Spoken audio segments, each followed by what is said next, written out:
Welcome to Monk's Temple. As you settle into this moment, wherever you are in this world, let your awareness simply be here. There's no special posture to find, no particular way you should be feeling. If your mind is busy, let it be busy. If your body is tired, let it be tired. This is not about achieving a different state, it's about discovering what's already true in the state you're in right now. There's something I noticed years ago while walking along a riverbank after a storm. The water was rushing, muddy and chaotic, carrying branches and debris. It was what we'd call disturbed. I walked further downstream where the river widened, and there, the water moved slowly, calmly. All the sediment had settled. The surface became clear enough to reflect the sky. The river hadn't become a different river. It was the same water, just allowed to settle in its own time, in its own way. The capacity for clarity was always there, waiting beneath the turbulence. This is our starting point tonight, that beneath whatever thoughts, worries, or sensations are moving through you right now, there is a natural clarity that requires no fixing, no special technique to uncover.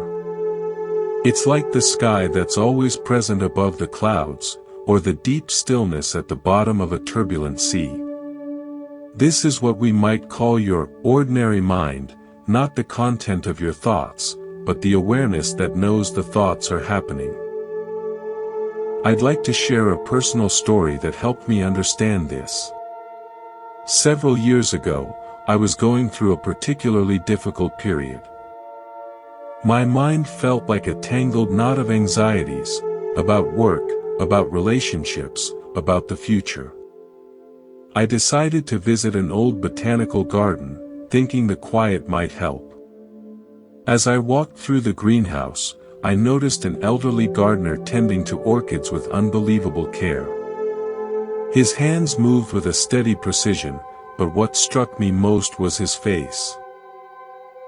Utterly relaxed, completely absorbed. I watched him for what felt like half an hour before I worked up the courage to speak. "How do you stay so peaceful?" I asked, feeling slightly embarrassed by the directness of my question. He looked up, his eyes clear and kind. "I'm just watering the orchids," he said simply. "But there must be more to it," I pressed. "A technique, a way of thinking." He smiled and pointed to a specific orchid. "See this one? It needs exactly this much water at this time of day. Not because I decide, but because that's what the plant tells me. The leaves droop slightly here. The soil feels this particular way. My job isn't to be peaceful. My job is to pay such close attention to the orchid that I know exactly what it needs. The peace comes along as a friend when I'm not looking for it." He went back to his work, and I stood there understanding something fundamental. I had been trying to cultivate peace as a separate project, like trying to grow a flower in a vacuum.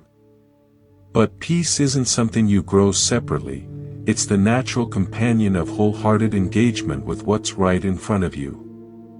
The gardener wasn't practicing mindfulness, he was simply being completely appropriate to the needs of the orchids. In that appropriateness, his mind became clear, like river water settling in a wide place. This brings me to our first proper story tonight. One that takes us far from greenhouses to a very different landscape, but touches the same truth. On the northern coast of Iceland, where the sea meets black sand beaches and the wind carries the scent of salt and sulfur, there lived a woman named Ellen who repaired fishing nets. This wasn't a metaphorical or poetic occupation, it was hard, practical work. The small fishing community depended on these nets, and Ellen had inherited the skill from her grandmother. Every morning, winter or summer, she would sit in her workshop overlooking the harbor, working with a shuttle and twine, her hands moving with a rhythm born of decades. The nets came to her torn by rocks, snagged on wrecks, or simply worn thin by time and tide. Her work was to make them whole again, stitch by careful stitch. A young documentary filmmaker from Reykjavik, named Christian, came to the village to make a film about traditional crafts in the modern world. He was fascinated by Ellen, her quiet concentration, her seemingly timeless work. He set up his camera and began asking questions about the technique, the history, the meaning of her work.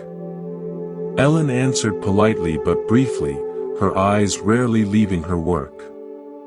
"The net needs to be strong," she said. "The holes must be even. The knots must hold."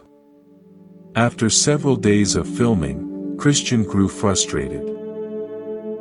He was trying to capture the soul of the craft, but all he was getting was practical instruction. "Ellen," he said one afternoon, "when you're working, what are you thinking about? What goes through your mind?" She paused, her hands still holding the shuttle. She looked at him as if he'd asked what color the sky was. "The net," she said. "I'm thinking about the net. This tear needs 3 passes to be strong again. This worn section needs replacement. That's all. But don't you ever think about, I don't know, the ocean? The fish? The fishermen who will use this? The tradition you're upholding?" Ellen considered this. "When I'm working, if I think about the ocean, I might miss a weak spot in the twine. If I think about the fishermen, I might tie the wrong knot. If I think about tradition." She shook her head gently. "The net doesn't care about tradition. It only cares about being strong enough to do its job. So I think about the net.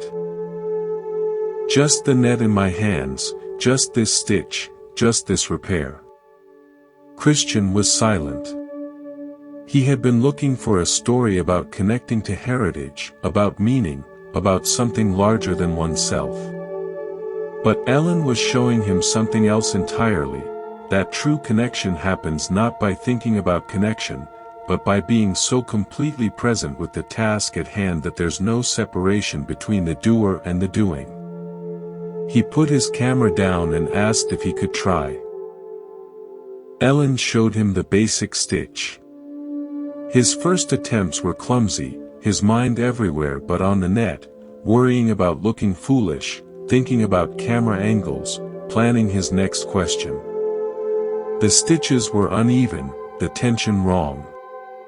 "Your mind is like a restless bird," Ellen observed without judgment.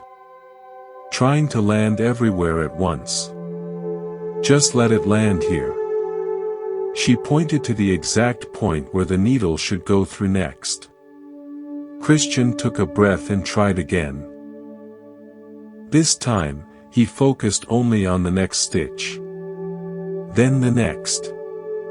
Slowly, his mind quieted. There was just the feel of the twine, the rhythm of pulling through, the satisfaction of seeing the tear begin to close. He wasn't thinking about making a documentary or finding meaning. He was just repairing a net. In that simple focus, something shifted. He later described it in his film, "I came to Ellen looking for a story about preserving the past. What I found was a lesson in being completely alive in the present." Her craft wasn't about nostalgia, it was about absolute attention. And in that attention, I discovered a quiet I'd been looking for in all the wrong places. Ellen's way of working embodies what we might call practical mindfulness, though she would never use that term. Her mind wasn't empty, it was completely filled with the requirements of the task. There was no room for existential worry or spiritual seeking because all her intelligence was engaged in answering the simple, immediate question, what does this net need next? This approach has surprising support from contemporary psychology. Research on what's called task engagement shows that people report the highest levels of satisfaction and lowest levels of anxiety not during passive leisure, but when they're fully immersed in a challenging yet manageable task. The state of flow, identified by psychologist Mihai Csikszentmihalyi, occurs precisely when our skills are perfectly matched to the challenge at hand, and our awareness merges with the activity. We stop being a self-conscious me doing something and become the doing itself. Ellen lived in this flow state not as a special achievement, but as her ordinary way of working. Her ordinary mind wasn't seeking enlightenment, it was seeking the next correct stitch. And in that seeking, it found a profound peace that seekers of enlightenment often miss. Ellen's story shows us something essential. Our minds are at their most peaceful not when they're empty, but when they're completely, appropriately engaged. The net in her hands gave her awareness a perfect home, a specific, bounded task that required her full attention but didn't exceed her capacity. In our own lives, we often swing between boredom, not enough engagement, and anxiety, too much challenge. The sweet spot, where our attention is fully occupied but not overwhelmed, is where ordinary mind naturally settles into clarity. This doesn't mean we all need to take up net repair. But it suggests that peace might be found not by clearing our schedule, but by bringing this quality of complete engagement to whatever is already in our hands, whether it's making dinner, answering an email, or having a conversation. The activity itself becomes the meditation, not because we're doing it mindfully, but because we're doing it completely. If the quiet clarity of this space resonates with you, consider subscribing to Monk's Temple. It's a simple way to mark this as a harbor you can return to, a reminder of the peace that's available not in some distant ideal, but in the complete engagement with whatever is right in front of you. Your presence here helps keep this light burning. As you settle deeper into this space, I want to introduce you to a different way of thinking about your own awareness, one that might help explain why the ordinary mind is so profoundly peaceful when we stop interfering with it. Imagine for a moment that your consciousness is like a vast, clear lake. This lake has a natural, intelligent ecosystem. It self-regulates. It clears sediment. It maintains balance between different forms of life. It knows exactly how to be a healthy lake. Now imagine someone standing on the shore, convinced the lake needs improvement. They begin adding chemicals to make it bluer, installing machines to make the waves more regular, dragging nets to remove what they consider unsightly plants. Soon, the lake's natural intelligence is disrupted. The water grows cloudy. The balance is lost. The very clarity the person sought to enhance has been destroyed by their efforts to improve what was already complete. This is often our relationship with our own mind. We treat our natural awareness, this capacity to know, to feel, to experience, as a project that needs optimization. We try to think more positively, to be more mindful, to suppress certain emotions and cultivate others. We become the anxious person on the shore, disrupting the natural clarity that was already there. There's scientific research from the field of neuroscience that beautifully illustrates this. Studies on the brain's default mode network, the pattern of activity that occurs when we're not focused on external tasks, show that it's most active when we're engaged in self-referential thinking, worrying about the future, ruminating about the past, comparing ourselves to others. This is essentially the mind's equivalent of that person on the shore, constantly tinkering. Interestingly, when people report feelings of peace, presence, or what's called non-dual awareness, this default mode network actually quietens down. The brain stops trying to manage the self and simply experiences what is. The lake is allowed to be a lake. This understanding leads us to our next story, which takes us from the metaphorical lake to a very real, very dry landscape, the high desert of New Mexico. In the high desert outside Santa Fe, where the earth is the color of rust and the sky stretches in an endless cerulean dome, there lived a man named Miguel who built and repaired adobe ovens. These weren't just cooking appliances, they were the heart of family and community life, used for generations to bake bread, roast meats, and gather around during cool desert evenings. Miguel's work was slow, physical, and governed by materials that had their own intelligence. Adobe. A mixture of clay, sand, straw, and water, demands respect. It dries at its own pace. It cracks in specific patterns if rushed. It holds heat in ways that modern materials cannot replicate. Miguel didn't so much construct ovens as collaborate with earth, sun, and time. A young architect named Chloe from Chicago came to the desert on a sustainability fellowship.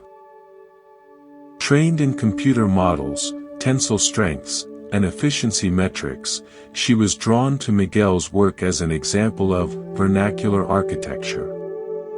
She approached him as a student of technique, armed with a notebook and a dozen questions about material ratios, thermal mass, and structural principles. Miguel listened patiently to her questions, then handed her a handful of wet adobe mix. "Feel it," he said. Chloe, slightly confused, squeezed the earthy paste. "It's cold. Gritty." "Not just feel with your fingers," Miguel said. "Feel what it wants to do. Is it too wet? Will it slump? Is it too dry? Will it crumble? The materials tell you everything. Your numbers come later." For the next week, Chloe worked alongside Miguel. She learned to read the adobe's moisture by touch, to sense when a wall was true not with a level but by standing back and seeing if it looked right in the landscape. She learned that certain repairs could only be done in the early morning coolness, and that the final plaster coat needed the specific angle of the late afternoon sun to cure properly. The process was a conversation, not an execution of plans.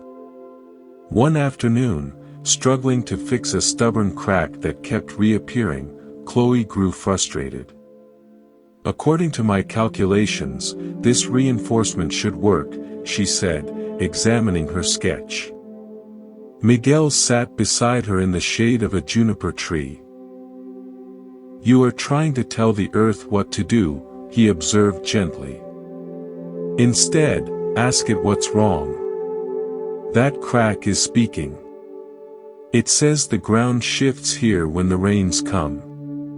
It says the foundation needs to breathe differently. Your numbers, are you talking? The crack is the earth talking. Which one do you think knows more about being earth?" Chloe put her notebook down. She let go of her predetermined solution and simply observed. She noticed how water runoff from a nearby slope traced a path toward the oven's base.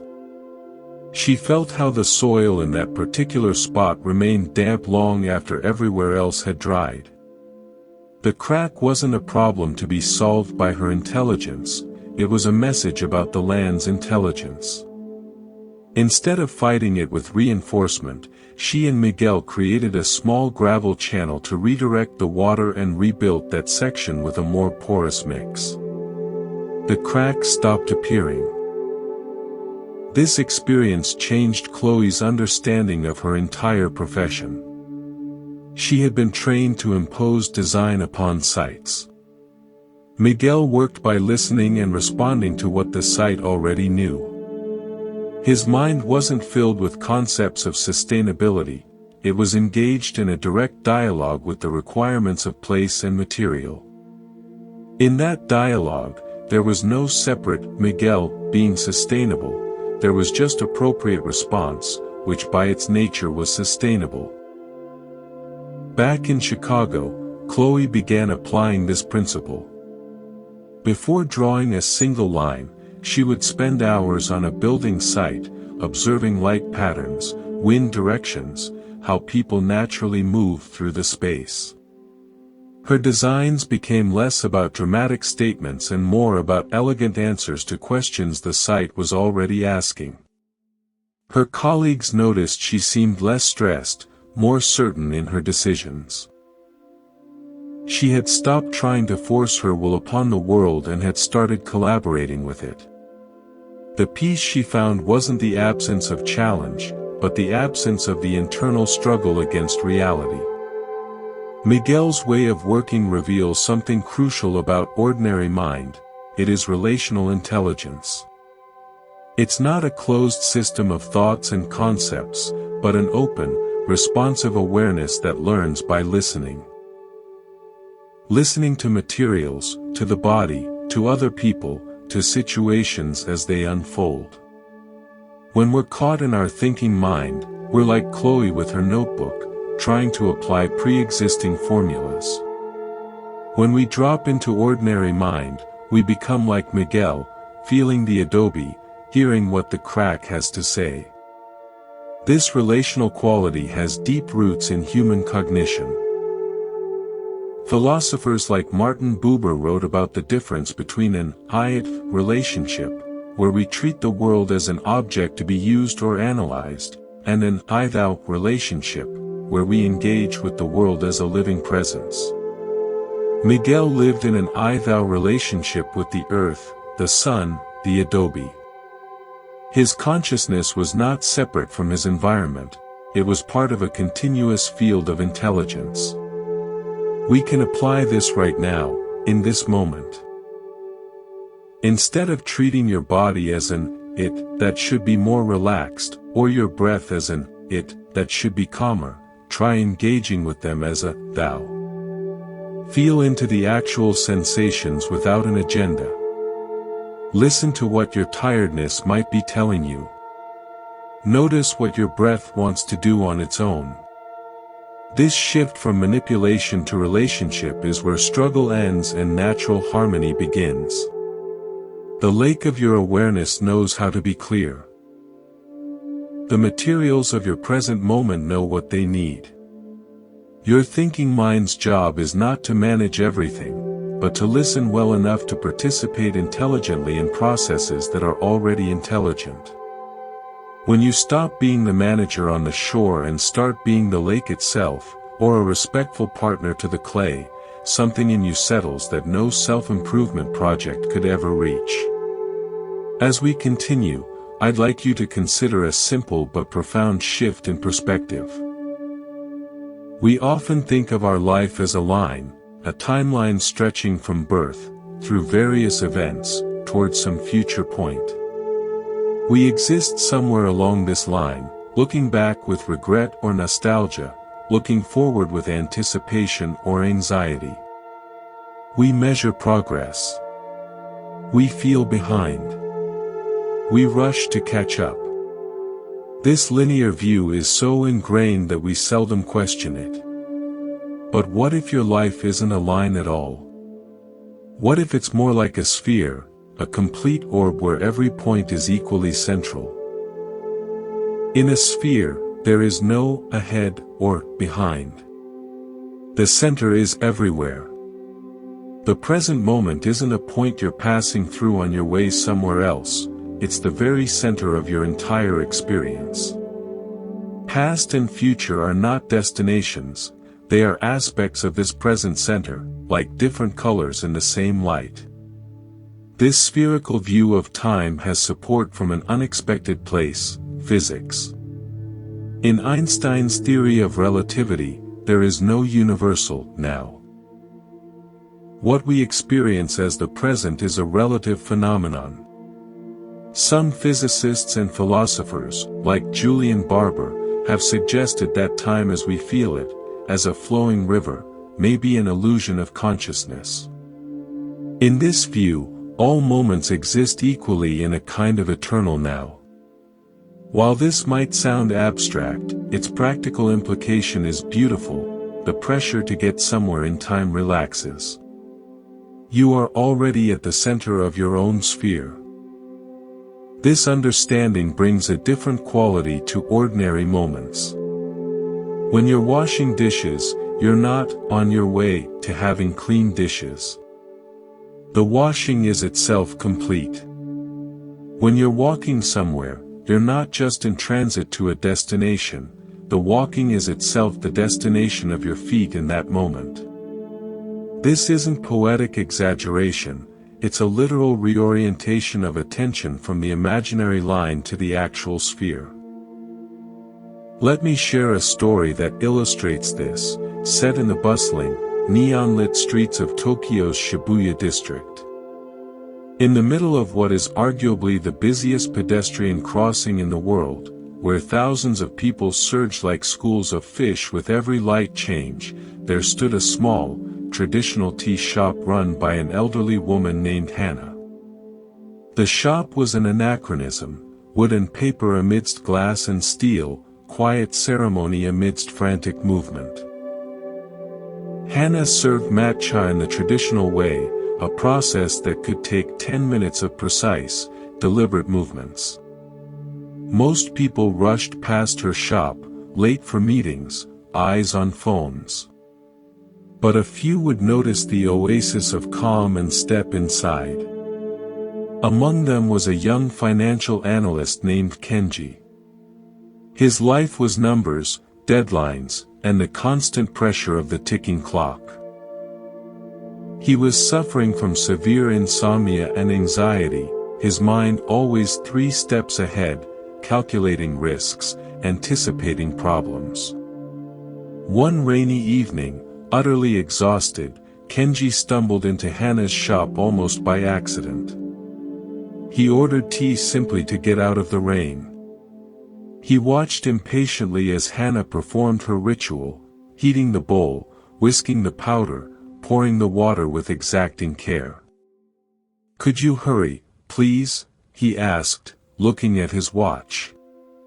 Hannah didn't look up. "The tea will be ready when the tea is ready," she said softly.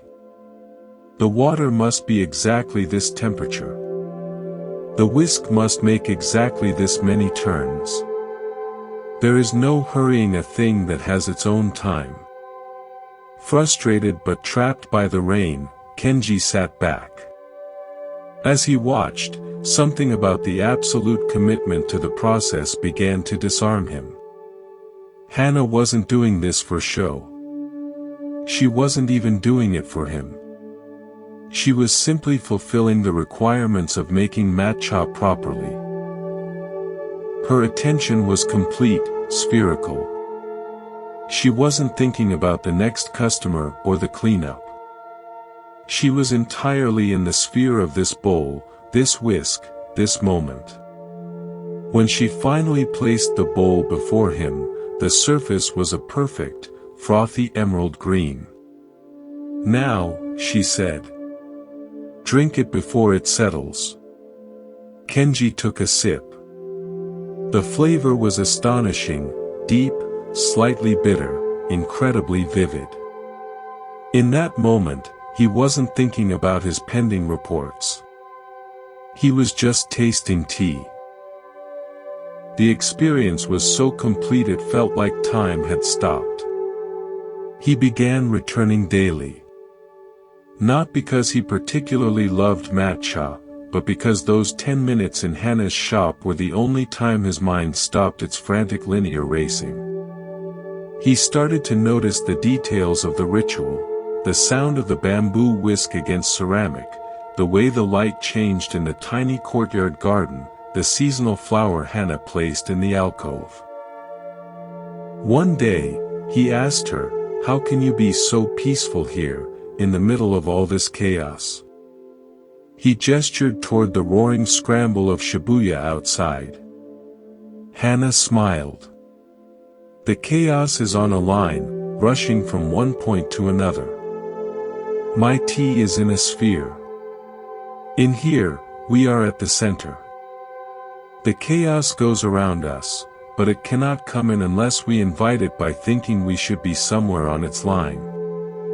She began teaching him the ceremony. At first, Kenji's mind was full of instructions.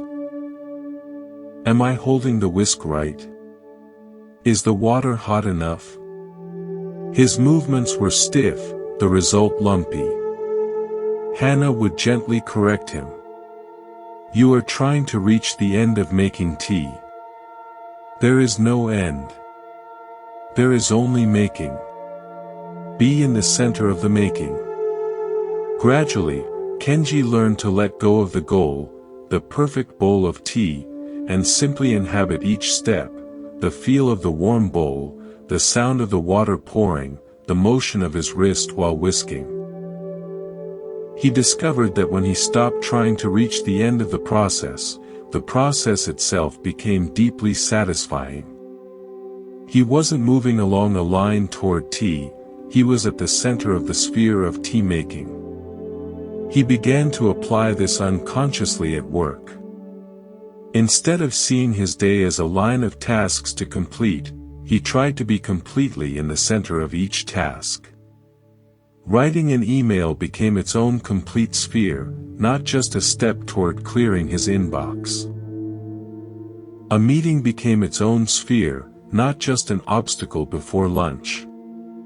The insomnia and anxiety didn't vanish overnight, but they lost their crushing power. He was no longer living ahead of himself on an anxious timeline. He was learning to live in the spherical present. Hannah's tea ceremony is a perfect metaphor for ordinary mind as spherical time. Each movement is complete in itself. Each moment holds the whole. The ceremony isn't a means to an end, a cup of tea. It's a complete expression of presence, of which the tea is simply one aspect. This spherical understanding challenges our productivity-obsessed culture. We're taught that value lies in completion, in outcomes, in checking things off. But what if the value is in the engagement itself? What if washing the dish is not a chore delaying you from relaxation, but is itself a form of relaxation when done with complete attention? What if your commute isn't dead time between home and work, but a complete experience of movement, observation, and transition? Cognitive science offers an interesting parallel here through the study of event segmentation. Our brains naturally chunk continuous experience into discrete events. Where we place these boundaries changes our experience. If you segment making dinner as one big, tedious event, it feels like a slog. If you segment it into smaller spheres, chopping vegetables, the sound, the colors, the rhythm, sautéing, the sizzle, the aroma, seasoning, the taste test, each becomes a complete, engaging experience. Your ordinary mind naturally knows how to do this when it's not being rushed by the linear mind's impatience. Right now, in this moment, you can experiment with this. Feel the sensations of listening. That's a complete sphere. Notice your breathing. That's another. There's nowhere to get to. Each moment is its own center, and you are already there. The peace that comes from this isn't passive.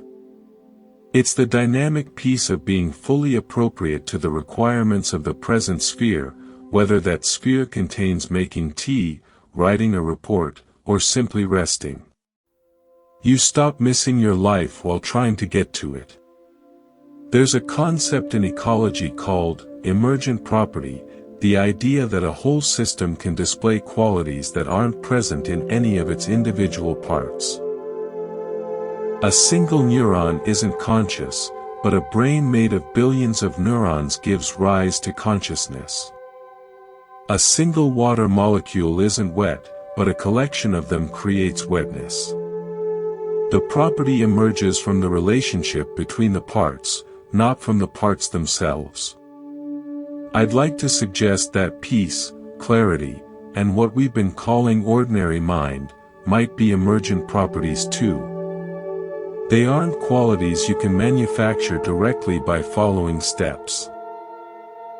They emerge naturally when your awareness is engaged in a particular way, when it's fully present, non-resisting, and appropriately responsive to what's happening. You can't do peace. But you can arrange the conditions for peace to emerge, much like you can't do wetness, but you can bring water molecules together in the right way. The mistake we often make is trying to grasp peace as if it were an object, when it's actually the byproduct of a certain quality of relationship with our experience. It's like trying to grab a handful of smoke, the very grasping disperses it. But if you simply sit by the fire and watch the smoke rise, you appreciate its beauty without effort. This brings us to our next story, which takes us from the world of abstract principles to a very concrete, hands-on craft in the countryside of rural France. In the Dordogne region, known for its prehistoric caves and walnut groves, there was a man named Pierre who crafted wooden butter churns. This was not a nostalgic hobby. Several small-scale dairy farmers in the area still preferred the gentle, slow churning of wood to the aggressive speed of metal machines, believing it created superior butter.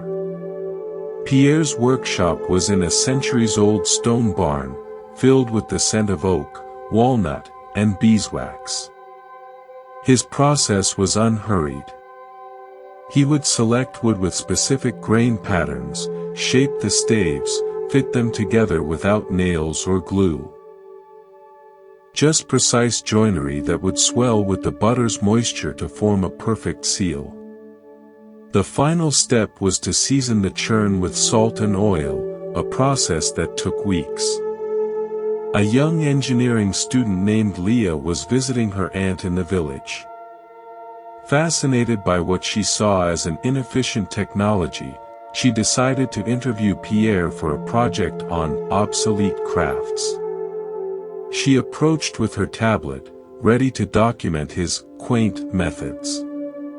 "Why not use stainless steel?" was her first question. "It's more hygienic, faster, and consistent." Pierre ran his hand along the smooth interior of a nearly finished churn. "The wood lives," he said. "It breathes. It keeps the cream at the right temperature. The slow turning, it's not just slow, it's rhythmic. The cream likes rhythm. The butter that comes, it has a different character. You cannot engineer character." Leah, trained to optimize for efficiency, was skeptical. She asked to observe the entire process. Pierre agreed, handing her a piece of wood and a plane. "Feel the grain," he said. "Your hands will learn what your mind cannot." For days, Leah worked beside him. She learned to listen to the sound of the plane, a quiet shush-shush that told her if the blade was angled correctly. She learned to feel when the joint was right, not by measurement, but by a certain snugness that was almost a click. She discovered that sanding wasn't just about smoothness. It was about following the wood's own pathways, polishing its natural story into clarity. One afternoon, trying to force a stubborn piece of wood into a joint it didn't want to make, Leah grew frustrated. "It's not fitting," she said, exasperated. "Of course not," Pierre said calmly. "You are trying to make it fit your idea. Look at what the wood wants to do. This curve here," he pointed to a subtle bend in the grain, "wants to go this way. Your joint must follow the wood's desire, not oppose it." This was a revelation. Leah had been trained to impose design upon materials. Pierre was teaching her to collaborate with them, to listen to their intelligence. When she stopped forcing and started following, the piece slid into place with surprising ease. The real lesson came during the seasoning process. Pierre mixed a paste of salt and walnut oil and began working it into the wood with his bare hands. "This is not protection," he explained. "It's conversation. I am asking the wood to accept the fat of the cream. The salt opens the pores. The oil teaches it what to expect. We are becoming friends, this wood and I." Leah watched his hands move with a slow, circular patience that seemed to have no concern for time. He wasn't applying a coating, he was engaging in a dialogue with the material. The peace in his movements wasn't something added. It emerged from the quality of his attention, from the appropriate relationship between craftsman and wood. When the first batch of butter was made in a churn Leah had helped season, the farmer brought them a sample. The butter was a deep, creamy yellow, with a rich, complex flavor that store-bought butter utterly lacked. But more than the taste, Leah was struck by the realization, the excellence wasn't in Pierre, and it wasn't in the wood. It emerged from the relationship between them. The butter was the child of that relationship. Back at engineering school, Leah found her perspective changed. She began to see her projects not as problems to be solved through force of intellect, but as relationships to be understood. Designing a bridge wasn't just about calculating load capacities, it was about understanding how the materials wanted to behave, how the site wanted to be crossed. The piece Pierre exhibited in his barn became her new standard for engagement. Not the absence of challenge, but the presence of such deep listening that solutions emerged naturally from the materials and conditions themselves. Pierre's craft demonstrates ordinary mind as emergent property. His peace didn't come from sitting in meditation, though he may have done that too. It emerged from the quality of his engagement with wood. His clarity wasn't a pre-existing state he brought to the work.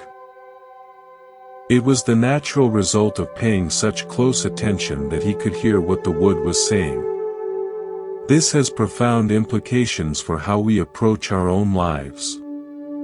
We often think we need to find peace and then engage with our work, relationships, and chores. But Pierre's way suggests the opposite. Peace finds us when we engage with anything completely and respectfully. Think of an activity in your own life that you find absorbing.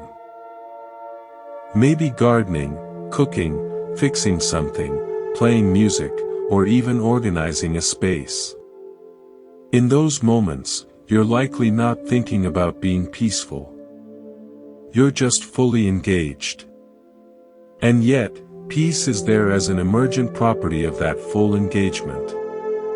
Modern psychology confirms this through the study of autotelic activities, things we do for their own sake, not for an external reward. People report the highest levels of well-being during these activities. Why? Because the doing is its own complete sphere. The reward is intrinsic to the engagement itself. Your ordinary mind naturally seeks these autotelic states when you stop trying to extract something from the moment and instead give yourself completely to it. So the invitation here is not to add another practice to your life, but to notice where you are already fully engaged, and to appreciate the peace that emerges there. Then, see if you can bring that same quality of engagement to other areas, not by forcing concentration, but by cultivating curiosity and respect for the materials at hand, whether those materials are spreadsheets, conversations, or dirty dishes. The wood knows how to be wood. The cream knows how to become butter. Your awareness knows how to be clear. The interference comes when we try to manage these natural intelligences instead of participating with them. As we settle further into this exploration, I want to introduce an idea that might initially sound contradictory, but is actually at the heart of ordinary mind. It's the understanding that true control is found in letting go of control. This isn't a paradox, it's an observation about how natural systems work. Consider your own heartbeat. You don't consciously command each contraction of your heart muscle. In fact, if you tried to take conscious control of your heartbeat, you would quickly create chaos. The heart knows how to beat. Your nervous system regulates it beautifully without your conscious interference. The same is true for your digestion, your immune response, the healing of a cut. There is an intelligence in your body that operates with exquisite precision when you don't interfere. Now consider, what if your mind has a similar natural intelligence? What if your awareness, left to itself without the constant micromanagement of your thinking self, knows how to navigate life with a wisdom deeper than analysis? What if your thoughts and feelings, like your heartbeat, have a natural rhythm and function that becomes disturbed when you try to control them too tightly? This isn't about becoming passive or careless. It's about recognizing that there are different types of intelligence. There's the analytical, problem-solving intelligence of the conscious mind, excellent for planning a trip or balancing a budget. And then there's the intuitive, relational, systemic intelligence of the whole organism, the intelligence that knows how to walk without calculating each muscle fiber, that knows how to have a conversation without scripting each sentence, that knows how to create art without following a formula. Ordinary mind is the space where this second kind of intelligence can operate freely. It's what athletes call the zone, what artists call the flow, what musicians experience when the music seems to play itself. It's not a loss of control, it's a transfer of control from the anxious, overthinking self to the integrated intelligence of the whole being. This brings us to a story set in a place where this transfer of control isn't just beneficial, it's essential for survival. In the remote fjords of northern Norway, where the sea is deep and cold and the mountains plunge straight into dark water, there lived a woman named Sigrid who was a pilot, a specific kind of pilot. She operated the small, agile boats that guide larger ships through the treacherous, narrow channels to reach isolated communities. This job, called fjord piloting, requires an almost supernatural familiarity with the water.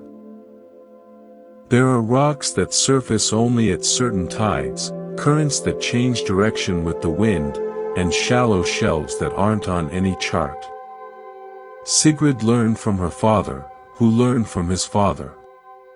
Her training wasn't from books but from thousands of hours in all conditions, under the midnight sun, in winter storms, in thick fog. She didn't just know the fjord, she felt it in her bones. She could read the water's texture to sense a subsurface rock, smell the wind to know if a squall was coming, sense a current shift through the slight change in the boat's vibration. A maritime navigation systems engineer named Anders came from Oslo to test new sonar and GPS technology that could supposedly map the unmappable. He wanted Sigrid to test his equipment, believing he could eventually automate her job. Sigrid agreed to help, but with a condition. He would ride with her for a month, using her methods, before they even turned on his machines. Anders, confident in his technology, agreed. The first week was terrifying for him. Sigrid would steer into what looked like a solid wall of rock, only to reveal a hidden passage at the last moment. She would cut across currents that seemed to defy physics. She navigated dense fog by listening to the echo of the boat's horn off different cliff faces. There were no calculations, no consulting of instruments. She would tilt her head, squint at the water, and make decisions that seemed purely instinctual. "How do you know?" Anders asked repeatedly, his knuckles white on the railing. "I don't know," Sigrid would reply. "The fjord knows. I just listen." One particularly rough day, with a sudden gale whipping the water into a frenzy, Anders insisted they use his GPS and digital charts. Sigrid shrugged and let him try. The system showed a clear, deep path. But as they followed it, Sigrid grew tense. "Stop," she said suddenly, cutting the engine. "We're wrong. The chart showed 20 meters of depth." "The system says we're fine," Anders argued. Sigrid pointed at the water swirling beside the boat. "Look at that pattern. See how the whirlpool is pulling that way? There's a shelf just below us. The storm is sucking the water over it. In 2 minutes, we'd be on rock." She took the helm, ignoring the GPS, and navigated by the color and movement of the water alone, taking a longer, seemingly less direct route. Later, when the storm cleared, they passed the area the GPS had indicated. A jagged spine of rock broke the surface, now clearly visible. The storm had shifted enough sediment to reveal the hazard the charts had missed. Anders was humbled. He spent the rest of the month in silence, watching. He began to see that Sigrid's mind wasn't filled with data points. It was empty in a specific way, empty of preconception, but full of perception. She had let go of trying to know the fjord through maps, and instead had learned to participate with it through her senses. Her control came from her utter lack of insistence that the fjord conform to her models.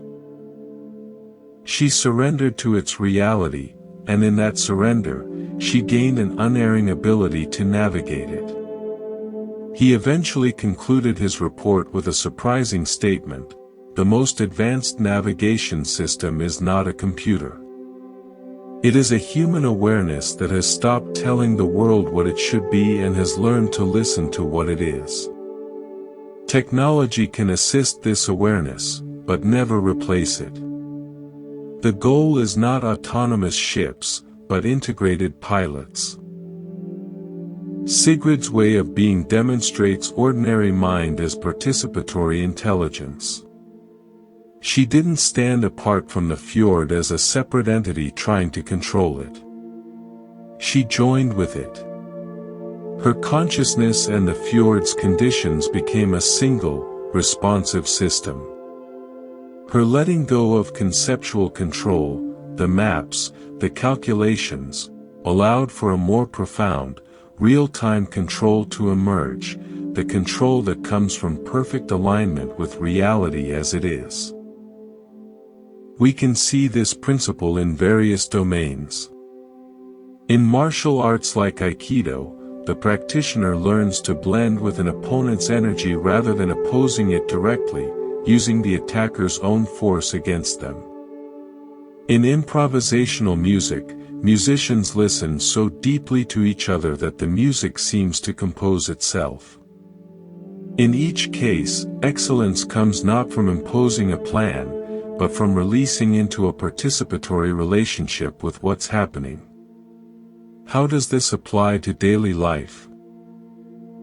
Consider a difficult conversation. If you go in with a script, trying to control what you'll say and what the other person should say, the conversation often becomes stiff, defensive, or goes off the rails. But if you can let go of the script and simply listen and respond authentically to what's actually being said, the conversation often finds its own natural, productive flow. You haven't lost control. You've transferred control from your preconceived ideas to the intelligent flow of genuine dialogue. Or consider worry. Worry is the mind's attempt to control the future by thinking about it endlessly. But this kind of control is an illusion. It doesn't actually affect the future, it only robs the present of peace. Letting go of that futile control, accepting that the future is uncertain, allows your natural intelligence to engage with the present moment, where actual influence is possible. Right now, you might experiment with this. Instead of trying to control your experience, trying to make your mind quieter or your body more relaxed, simply notice what's happening without any agenda. Let your breath breathe itself. Let your thoughts come and go. Let sounds be sounds. In this letting go, you might find a deeper, more natural order emerging on its own. It's the order of an ecosystem, not a machine. The heart knows how to beat. The fjord knows its channels. Your being knows how to be. The greatest obstacle is often our own insistence on managing what doesn't need our management. There's a phenomenon in perception known as figure-ground relationship. Look at the classic optical illusion where you can see either a vase or two faces in profile, depending on what you focus on as the figure and what recedes as the ground. Your perception flips between two valid interpretations of the same visual data. This isn't just a fun trick. It's a fundamental principle of how our minds organize reality. We're always selecting what stands out as important, the figure, against everything else that becomes background, the ground. Here's what's fascinating, we do this with our inner experience constantly. At any moment, you could make your primary figure, your to-do list, your anxiety, a physical discomfort, or a memory. Everything else. The feeling of your clothes, the sound of the heater, the awareness that's reading these words, becomes the indistinct ground. But what if we consciously shifted that relationship? What if we made awareness itself the steady ground, and let thoughts, feelings, and sensations come and go as passing figures? This is a subtle but powerful reorientation. Instead of being identified with the thought, I am anxious, you become the aware space in which the thought arises, I am aware of anxiety. The thought hasn't necessarily changed, but your relationship to it has transformed completely. The anxiety is no longer the whole picture, it's a temporary formation in a much larger field of awareness. This shift doesn't require the thought to disappear. It only requires you to notice the vast, quiet ground that holds it. This ability to choose our figure-ground relationship is supported by neuroscience. Research on neuroplasticity shows that what we consistently pay attention to strengthens specific neural pathways. If we habitually make worry our figure, we strengthen the worry circuits. But if we practice making open awareness our ground, we strengthen the neural networks associated with presence and equanimity. We're not fighting our thoughts, we're simply exercising our capacity to hold them in a wider, more spacious context.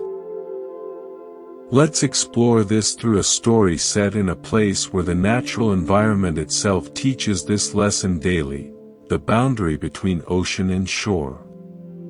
On the wild, western coast of Ireland, where Atlantic storms sculpt the cliffs into dramatic shapes, there was a man named Finn who kept a weather station for the National Marine Service. His cottage perched on a headland, and his job was to record wind speed, wave height, barometric pressure, and visibility. But Finn was known for something beyond his official duties, his uncanny ability to predict not just the weather, but the subtle moods of the sea itself. A university psychology researcher named Niamh heard about Finn while studying intuitive expertise. She wondered if his skill was a form of pattern recognition so subtle it felt like intuition. She arrived with recording equipment and questionnaires, expecting to deconstruct his process. Finn welcomed her with tea, his eyes perpetually seeming to look both at her and through the window to the sea beyond. Niamh explained her project. "I want to understand how you know what the sea will do. Is it the color? The sound? The smell?" Finn smiled. "It's all of those, and none of them. It's the conversation between them. But you're asking the wrong question. You're asking how I see the waves. The real skill is seeing the space between them." He took her outside. A storm had passed the previous day, and the sea was what locals called sleepy, large, slow, glassy swells rather than choppy waves. "Most people watch the waves," Finn said, pointing. "They see the water rising into a line, cresting, breaking. That's the figure. But watch the troughs. Watch the deep valleys between the swells. They're just as much a part of the sea as the peaks. In fact, they define the peaks. No trough, no wave." Niamh looked. She had always seen the waves. Now she tried to see the spaces between them. It was surprisingly difficult at first. Her perception kept snapping back to the moving water, that action. But as she kept trying, something shifted. She began to perceive the entire sea as a single, breathing entity. The rise and fall were inseparable aspects of one whole. The peace wasn't in the calm parts and the power wasn't just in the waves, they were two sides of the same reality. "That's how I predict," Finn said quietly. "I don't predict. I feel the whole body of the sea. A coming storm isn't first in the waves, it's in a tightening of the troughs, a certain hesitation in the rhythm hours before the wind changes. The signs aren't in what's happening, but in the relationship between what's happening and what's not." Niamh spent 2 weeks with Finn.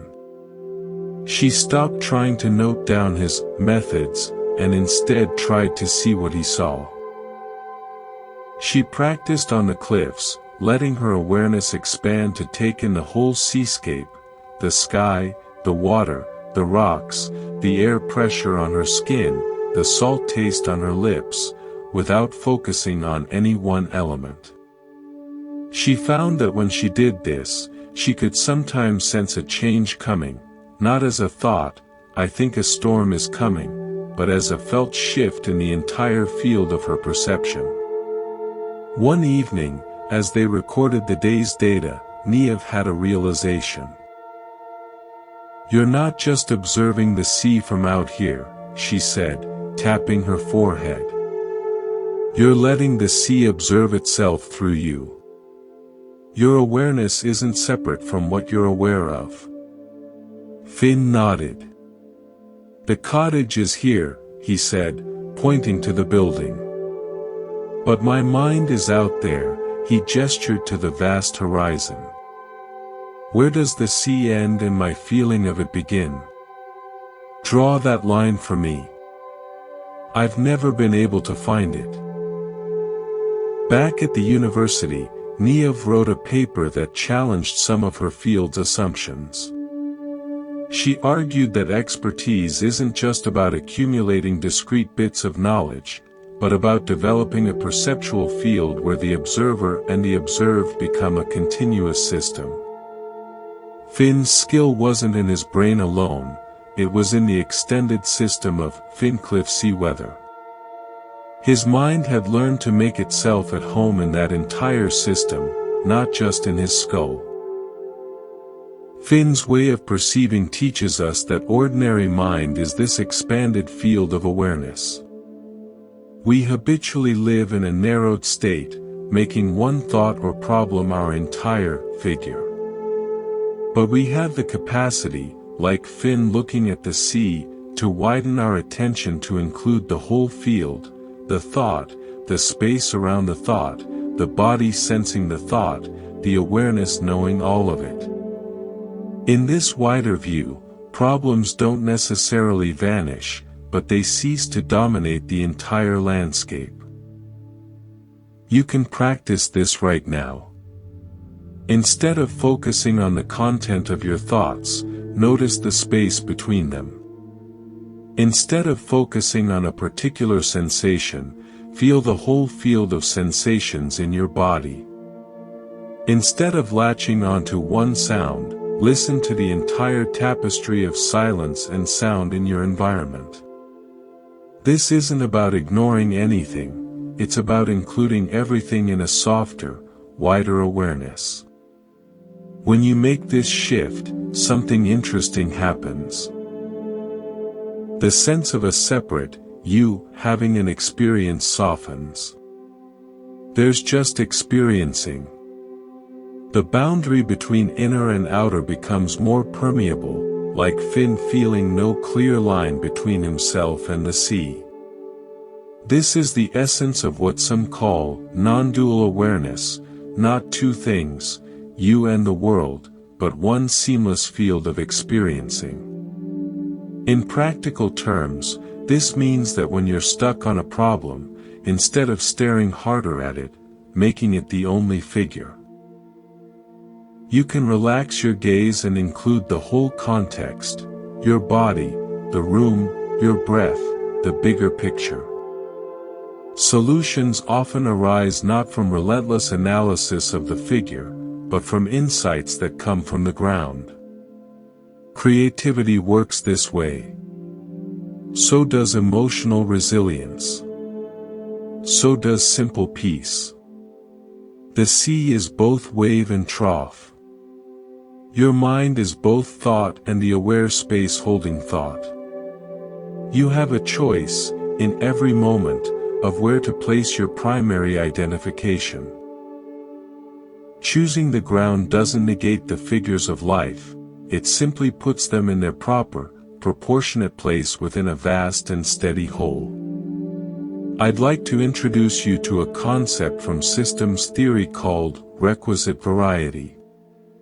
The law of requisite variety states that for a system to be stable and adaptable, it must have at least as much internal complexity as the complexity of the environment it's dealing with.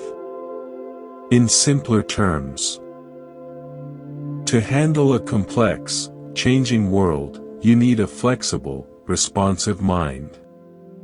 Rigidity leads to breakdown. Now consider this. What is the most flexible, responsive state of mind possible? It's not a mind filled with fixed answers, strategies, or beliefs. Those are useful tools, but they can become rigid. The most adaptable state is one of open awareness. Awareness that doesn't cling to any particular viewpoint, that can receive fresh information without filter, that can respond to what's actually happening rather than what it expects or prefers. This is ordinary mind at its most functional, not empty, but open, not passive, but exquisitely responsive. We often confuse having a plan with being prepared. But in a rapidly changing world, plans become obsolete quickly. What's more valuable is the capacity to meet whatever arises with intelligence and balance. Think of a surfer riding a wave. They don't have a fixed plan for every second. They have a deep familiarity with the ocean, balance in their body, and an open attention that adjusts micromovements in response to the water's ever-shifting power. Their stability comes from their adaptability. This brings us to a story set in a place where the environment changes not by the minute, but by the second, demanding the utmost in requisite variety. In the dense, towering rainforest of the Olympic Peninsula in Washington state, there was a canopy researcher named Maya. Her work involved studying the ecosystem hundreds of feet above the ground, in the world of moss-draped branches, epiphytic gardens, and rarely seen animals. To move through this vertical landscape, Maya used a technique called tree climbing, not with spikes that harm the tree, but with ropes and harnesses, moving with a slow, deliberate grace from branch to branch, tree to tree. A journalist named David came to write about her work. He was a city person, accustomed to straight lines and predictable surfaces. The idea of trusting his life to ropes in a constantly moving, living structure filled him with a low-grade terror. Maya outfitted him with gear and gave him a simple lesson. The first rule, she said, is to never fight the tree. If a branch sways, you sway with it.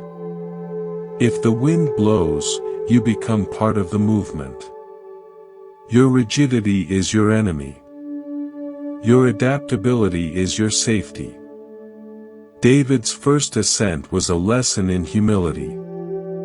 Every time the tree moved in the wind, he would tense up, grip the rope too tightly, and try to hold himself still against the motion. This exhausted him and made his position less stable. Maya, hanging effortlessly nearby, seemed to float. "You're trying to make the tree a building," she called over. "It's not a building. It's a living thing. You have to have a conversation with it." As the days passed, David began to learn. He learned to feel the tree's movement through his ropes and adjust his balance accordingly. He learned that a seemingly solid branch had its own spring and give. He learned to distribute his weight, to use the tree's structure rather than oppose it. His mind began to change. The constant calculation of risk, is this branch strong enough? What if the rope fails, gradually gave way to a flowing attention to the present interaction between his body, his gear, and the tree. One afternoon, a strong gust of wind swept through the canopy. Earlier in the week, David would have frozen in panic. But now, without thinking, he relaxed his grip, let his body go slightly limp, and allowed himself to swing with the tree's majestic sway. Instead of terror, he felt a thrilling exhilaration. He wasn't clinging to safety, he was participating in the tree's reality. In that participation, he found a deeper safety than any rigid control could offer. After he was back on the ground, Maya said, "You see? The forest doesn't care about your plans. It has its own life. You can either be a foreign object in it, fighting at every turn, or you can learn its ways and move within them. The more you can let go of your need for it to be still and solid, the more at home you become in its movement.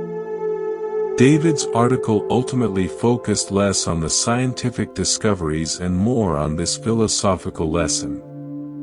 He wrote, "We build cities to create predictability, to eliminate sway. But in doing so, we may train our minds to be rigid, to see change as threat." Spending time in the canopy teaches a different kind of intelligence, one that finds stability not in resistance, but in graceful, informed response. Perhaps our well-being in life's emotional and professional storms depends less on building stronger walls and more on learning to sway without breaking. Maya's work in the canopy is a perfect metaphor for living with ordinary mind in a complex world. The tree is your life, your relationships, work, health, the ever-changing circumstances. The ropes and harness are your skills, values, and support systems. The sway is everything you can't control, other people's actions, market shifts, unexpected events, your own changing emotions. When you're rigid, clinging to how things should be, resisting change, trying to force stability, you exhaust yourself and become brittle. You're fighting the tree. But when you cultivate open awareness, you can feel the sway coming. You can adjust your balance. You can respond rather than react. You develop requisite variety. Modern life, with its constant notifications, multitasking demands, and rapid pace, is like a forest in perpetual high wind.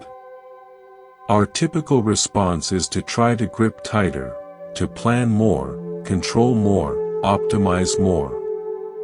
But this often increases our stress and decreases our effectiveness. What if the solution isn't more grip, but better balance? What if we trained our minds to be like Maya in the canopy? Deeply knowledgeable about our trees, our responsibilities, skilled with our ropes, our capabilities, but fundamentally flexible and responsive to the actual conditions of the moment. This has implications for how we work, parent, and relate to others. Instead of approaching a difficult employee or teenager with a fixed script, we might approach with open curiosity. What's actually happening here? What is this person's reality? How can I respond to that reality effectively? Instead of meeting anxiety with resistance, "I shouldn't feel this way," we might meet it with curious awareness. This is the current sway. How can I adjust my balance? Right now, you can feel into this. Notice any points of mental or physical tension. Rather than trying to make them relax, fighting the tree, simply acknowledge them. Let your awareness be open to the sensation without resistance. Often, the act of non-resistant awareness itself allows a natural adjustment, a subtle release. You're finding your balance in the sway of this moment. The peace of ordinary mind is not the peace of a placid pond.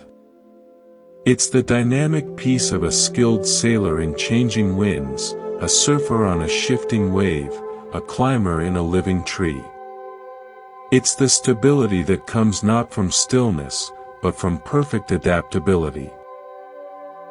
There's a principle in music, especially in jazz and many folk traditions, called the groove, or the pocket. It's that elusive, rhythmic sweet spot where the music feels both relaxed and irresistibly propulsive. It's not about playing perfectly on the metronome's beat. In fact, being robotically precise can kill the groove. The groove lives in the subtle push and pull around the beat, in the spaces between the notes, in the collective feel of musicians listening and responding to each other. When you're in the groove, you're not thinking about the notes. You're feeling the music, and your instrument becomes an extension of that feeling. This is a beautiful metaphor for ordinary mind. We often approach life as if we're sight-reading a complex score for the first time, anxious about hitting each note perfectly, on time, as written. But what if life is more like playing in a groove? What if the goal isn't perfection according to some external score, but finding your own rhythmic center within the flow of events, and contributing your part to a larger, harmonious whole? The groove isn't something you can force.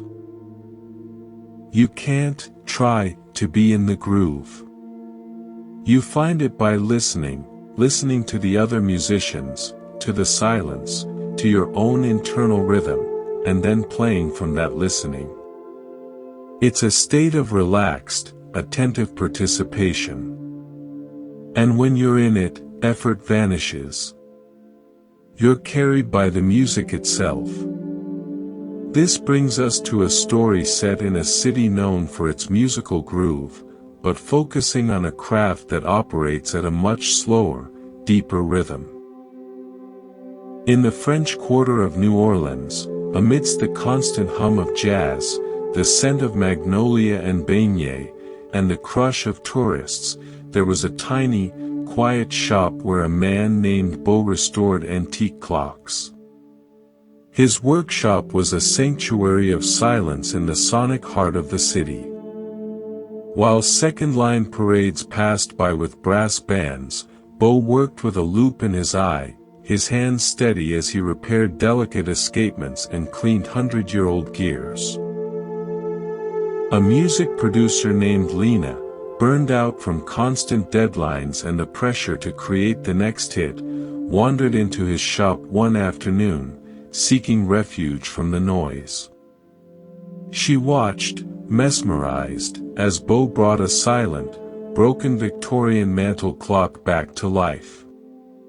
He didn't rush.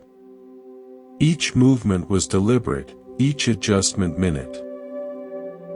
When he finally set the pendulum swinging and closed the glass door, the steady, soft tick-tock filled the shop, a calm heartbeat amidst the city's frenetic pulse. "How can you work so slowly here?" Lena asked. "Outside, everything is so alive.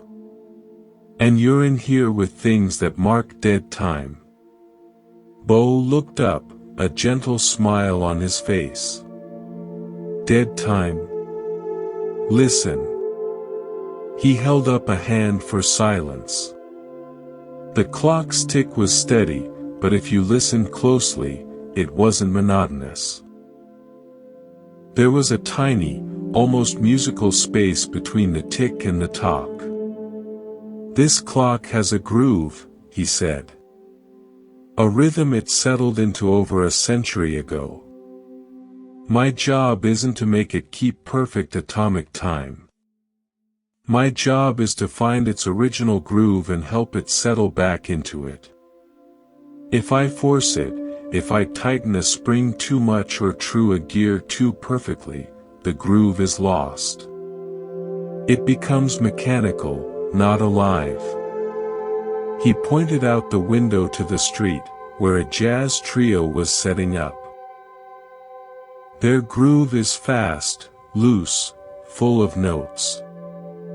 This clock's groove is slow, patient, full of spaces. But it's the same principle.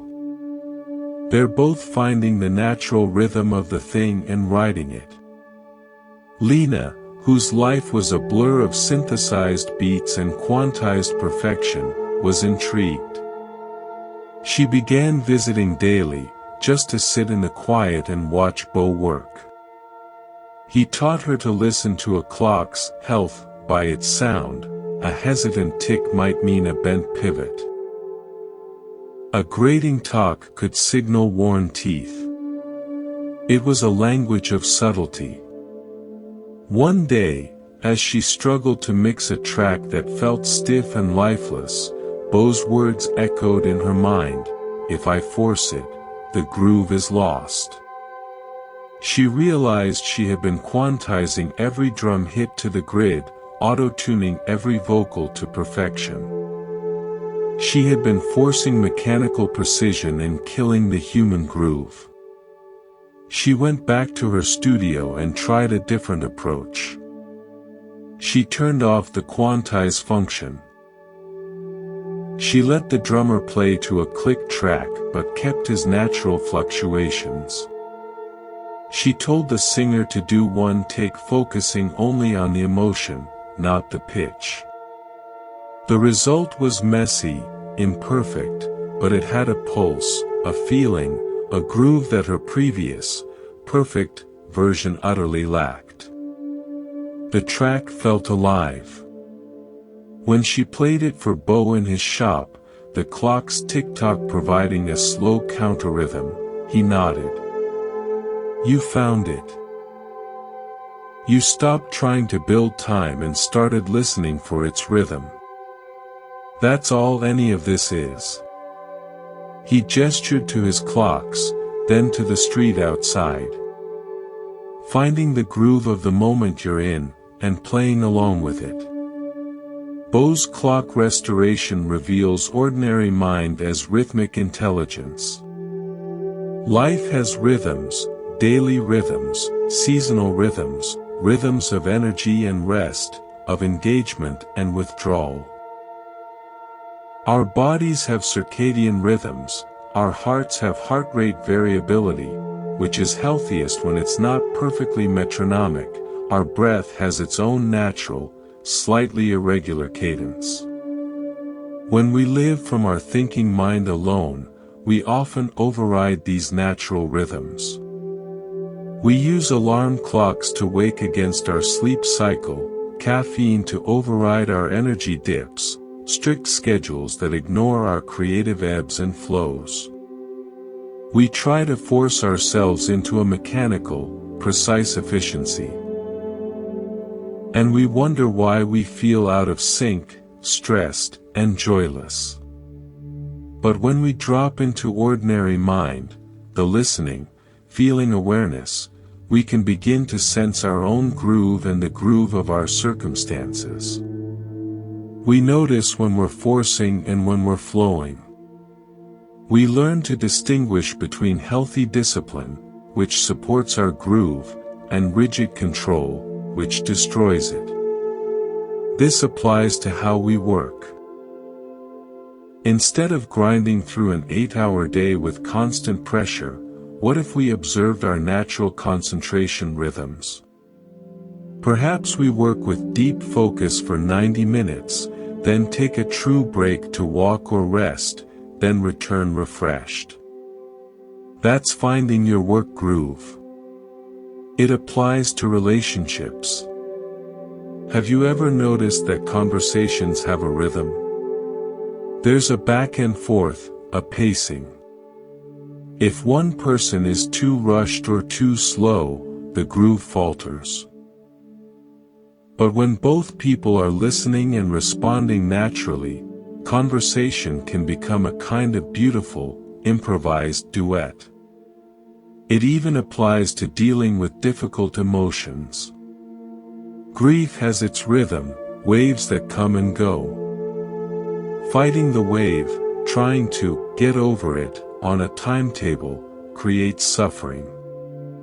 Allowing the wave, feeling its rhythm, knowing it will pass and return, is finding the groove even within pain. Right now, you can tune into your own rhythmic intelligence. Notice your breath. Don't try to regulate it. Just listen to its natural, slightly irregular rhythm. Feel your heartbeat. Notice the spaces between thoughts. There's a groove in your very aliveness, a unique, personal rhythm that is the signature of your being.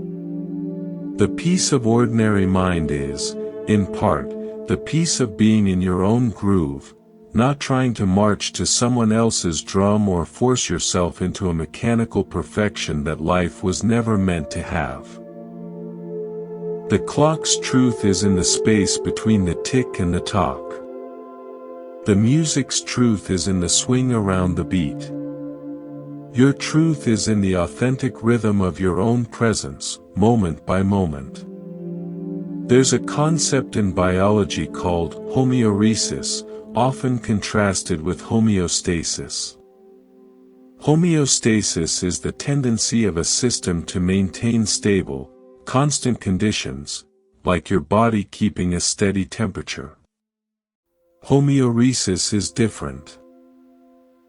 It comes from developmental biology and describes the tendency of a living system to return to a trajectory of development after a disturbance. It's not about staying the same, it's about returning to a dynamic path of becoming. A classic example is an embryo developing into a fetus. If you perturb it slightly, it doesn't try to go back to being exactly the same embryo, it adjusts its development to get back on the trajectory toward being a healthy fetus. The goal isn't stasis. It's healthy unfolding. I believe ordinary mind has this quality of homeoresis. It's not about achieving a static state of peace and holding it forever. Life is too dynamic for that. It's about having a center of gravity in awareness itself, so that when life inevitably perturbs you, with stress, loss, surprise, or joy, you naturally return to a trajectory of clarity, responsiveness, and presence. You don't return to the same exact mental state. You return to the process of being awake and appropriate to what is. This is a crucial distinction. Many people get frustrated with mindfulness or meditation because they think, I was peaceful during my sit, but then I lost it when my boss emailed me. They believe they've failed. But if we view ordinary mind through homeoresis, we see it differently. The perturbation, the email, is natural. The skill is in the return to the trajectory of awareness. And with practice, the returns become quicker, gentler, and more automatic. You develop resilience not as a wall against disturbance, but as a flexible capacity to come back to center. This brings us to a story that illustrates this beautiful capacity to return to trajectory, set in a landscape that is itself the very picture of dynamic resilience. In the vast, wind-swept salt marshes of the Camargue region in southern France, there lived a woman named Claire who was a guardian of the manada, the traditional herds of white Camargue horses and black bulls that roamed the wetlands. Her life was dictated not by clocks, but by tides, seasons, and the needs of the animals. The marsh is a place of constant change, flooding with sea water, drying under the sun, reshaped by wind and grazing. Claire's deep understanding was of le sens du marais, the sense of the marsh. It wasn't a fixed knowledge, but a felt familiarity with its rhythms and moods. She could read the color of the water to know its salinity, the behavior of the birds to predict weather shifts, the posture of the horses to sense approaching danger. A young environmental scientist named Antoine arrived from Paris, tasked with creating a digital model of the marsh ecosystem to aid conservation. He set up sensors to measure everything: water pH, soil moisture, vegetation density. He saw the marsh as a complex system of variables to be tracked and managed. Claire agreed to guide him, but she had a different method. They would ride horses at dawn, not to collect data, but simply to be in the marsh. Antoine, his mind on his sensors and spreadsheets, found this frustrating. "What are we observing?" he'd ask. "What metrics should I note?" "We are observing the marsh being itself," Claire would reply. "The metric is your own noticing. Does it feel right? Does it feel off?" One morning, after a sudden squall had churned the marsh, Antoine was dismayed to find several of his sensors damaged or displaced.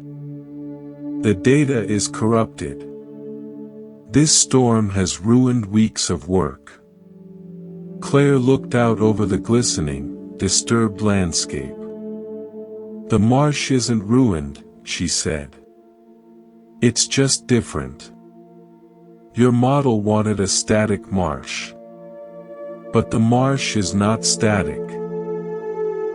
Its truth is in how it responds to the storm, how it drains, how new channels form, how the life adapts.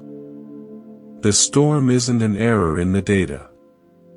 It is the data." She pointed to where the horses were grazing, already calm after the weather. "They are not upset that their pasture is wetter today. They adjust. Their hooves are made for this. Their knowing is in their adaptation, not in a memory of yesterday's dry ground." Over time, Antoine began to quiet his analytical mind. He started to notice what Claire noticed, how after disturbance, the marsh didn't simply revert, it reconfigured itself along a trajectory of health. A blocked channel would find a new course. Salty areas would be flushed by rain and become fresh again. The system had a directional intelligence toward balance, not a fixed state of balance. His project transformed. Instead of trying to build a model that predicted a perfect marsh state to preserve, he began modeling resilience. The marsh's capacity to absorb shock and return to a trajectory of productivity and biodiversity. He learned that conservation wasn't about freezing the marsh in a snapshot, but about protecting its inherent capacity for homeostasis, its ability to be disturbed and still find its way back to being a thriving marsh. When he presented his findings, he included an unusual conclusion: the most important factor in the marsh's resilience is not any single variable we measured. It is the unquantifiable relationship between all parts, the same relationship that Claire feels in her bones when she rides through it. To protect the marsh, we must protect its capacity to relate, to adapt, to find its way. Our management must be less like a controller and more like a rider on a good horse, providing gentle guidance while trusting the animal's own knowing of the path. Claire's relationship with the marsh shows ordinary mind as a homeostatic process. Your mind, like the marsh, will be disturbed. Storms of emotion, stress, grief, and unexpected change will roll through. The goal isn't to prevent these storms, that's impossible. The goal is to develop the resilience of the marsh, to have a fundamental health and interconnectedness that allows you to absorb the disturbance, reconfigure as needed, and continue on your trajectory of awareness and growth. This view liberates us from the exhausting pursuit of constant calm. It replaces it with trust in our natural trajectory toward clarity. We begin to see setbacks not as failures of our practice, but as opportunities to exercise our capacity to return. How do we cultivate this? Not by building stronger walls against disturbance, but by strengthening the internal connections that allow for resilience. In your own life, this might look like connecting with your body through sensation, so stress is felt and processed, not just thought about. Connecting with the present moment through your senses, which grounds you when your thoughts are stormy. Connecting with values rather than rigid goals, so when one path is blocked, you can find another toward what matters. Connecting with compassion for yourself when you're disturbed, which is like the nourishing rain that helps the marsh recover. Right now, you might check in. Is there a small disturbance in your field, a worry, a physical discomfort, a memory? Instead of trying to make it disappear, trying to return to a static homeostasis, can you simply acknowledge it? Can you trust that your awareness, like the marsh, has a natural trajectory toward clarity and that this acknowledgement is part of the healing reconfiguration? You don't need to fix it. You just need to not abandon yourself in the middle of it. The marsh doesn't fight the storm. It accepts the water, the wind, the change. And then, through a million subtle processes of drainage, growth, and settlement, it finds its way back to being a marsh. Your mind, in its ordinary, natural intelligence, knows how to do the same. There's a principle in the Japanese art of kintsugi, the practice of repairing broken pottery with lacquer mixed with gold, silver, or platinum. The breakage and repair become part of the object's history, making it more beautiful, more valued, than it was before it was broken. The flaw isn't hidden, it's illuminated. The vulnerability becomes the source of strength and unique character. This is a powerful metaphor for a mature understanding of ordinary mind. Often, we approach meditation or spiritual practice with the idea that we need to fix our broken parts, to smooth out our rough edges, eliminate our flaws, become some ideal version of ourselves that never gets upset, never loses focus, never feels afraid or inadequate. We seek a pristine, unbroken vessel. But what if the goal isn't to become unbreakable? What if it's to learn the art of beautiful repair? What if our cracks, our vulnerabilities, our wounds, our perceived imperfections, aren't obstacles to awakening, but the very places where the gold of our awareness can most vividly shine through? Ordinary mind isn't about achieving a state of flawless perfection. It's about the unconditional embrace of what is, including the broken parts. It's the awareness that can hold your anxiety without being shattered by it, that can contain your grief without drowning in it, that can notice your distraction without condemning it. This awareness is the gold lacquer. It doesn't eliminate the crack, it transforms your relationship to it, making the whole of you more integrated, more resilient, and paradoxically, more beautiful. This perspective finds support in modern therapeutic approaches like acceptance and commitment therapy, ACT, which emphasizes psychological flexibility, the ability to be present with all of our inner experience, even the painful parts, without being dominated by them, and to take action guided by our values. The gold isn't the absence of pain, it's the conscious, compassionate space we learn to hold around the pain. Let's explore this through a story that takes us to a place where repair isn't just an art form, but a daily necessity for survival. In the remote, arid mountains of Ladakh, in northern India, where villages cling to steep valleys at altitudes where trees refuse to grow, life depends on an intricate network of glacial streams and man-made canals called culls. For centuries, the maintenance of these water channels has been the most vital communal task. The Chirpan, or water master, is a respected elder who understands the entire watershed. Our story focuses on an old chirpan named Tashi. One spring, an unprecedented early heat wave caused catastrophic glacial melt and flooding.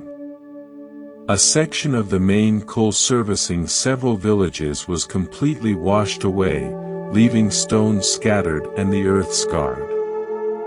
The community faced ruin. Without water, no crops would grow. A young hydrology engineer, Rinchen, was sent from the city with modern equipment and materials to design a permanent, flood-resistant, concrete channel. He saw the broken coal as a failed system needing a superior technological solution. Tashi walked the destroyed section with him, saying little. He picked up stones, felt the mud, watched how the remaining water trickled through the rubble.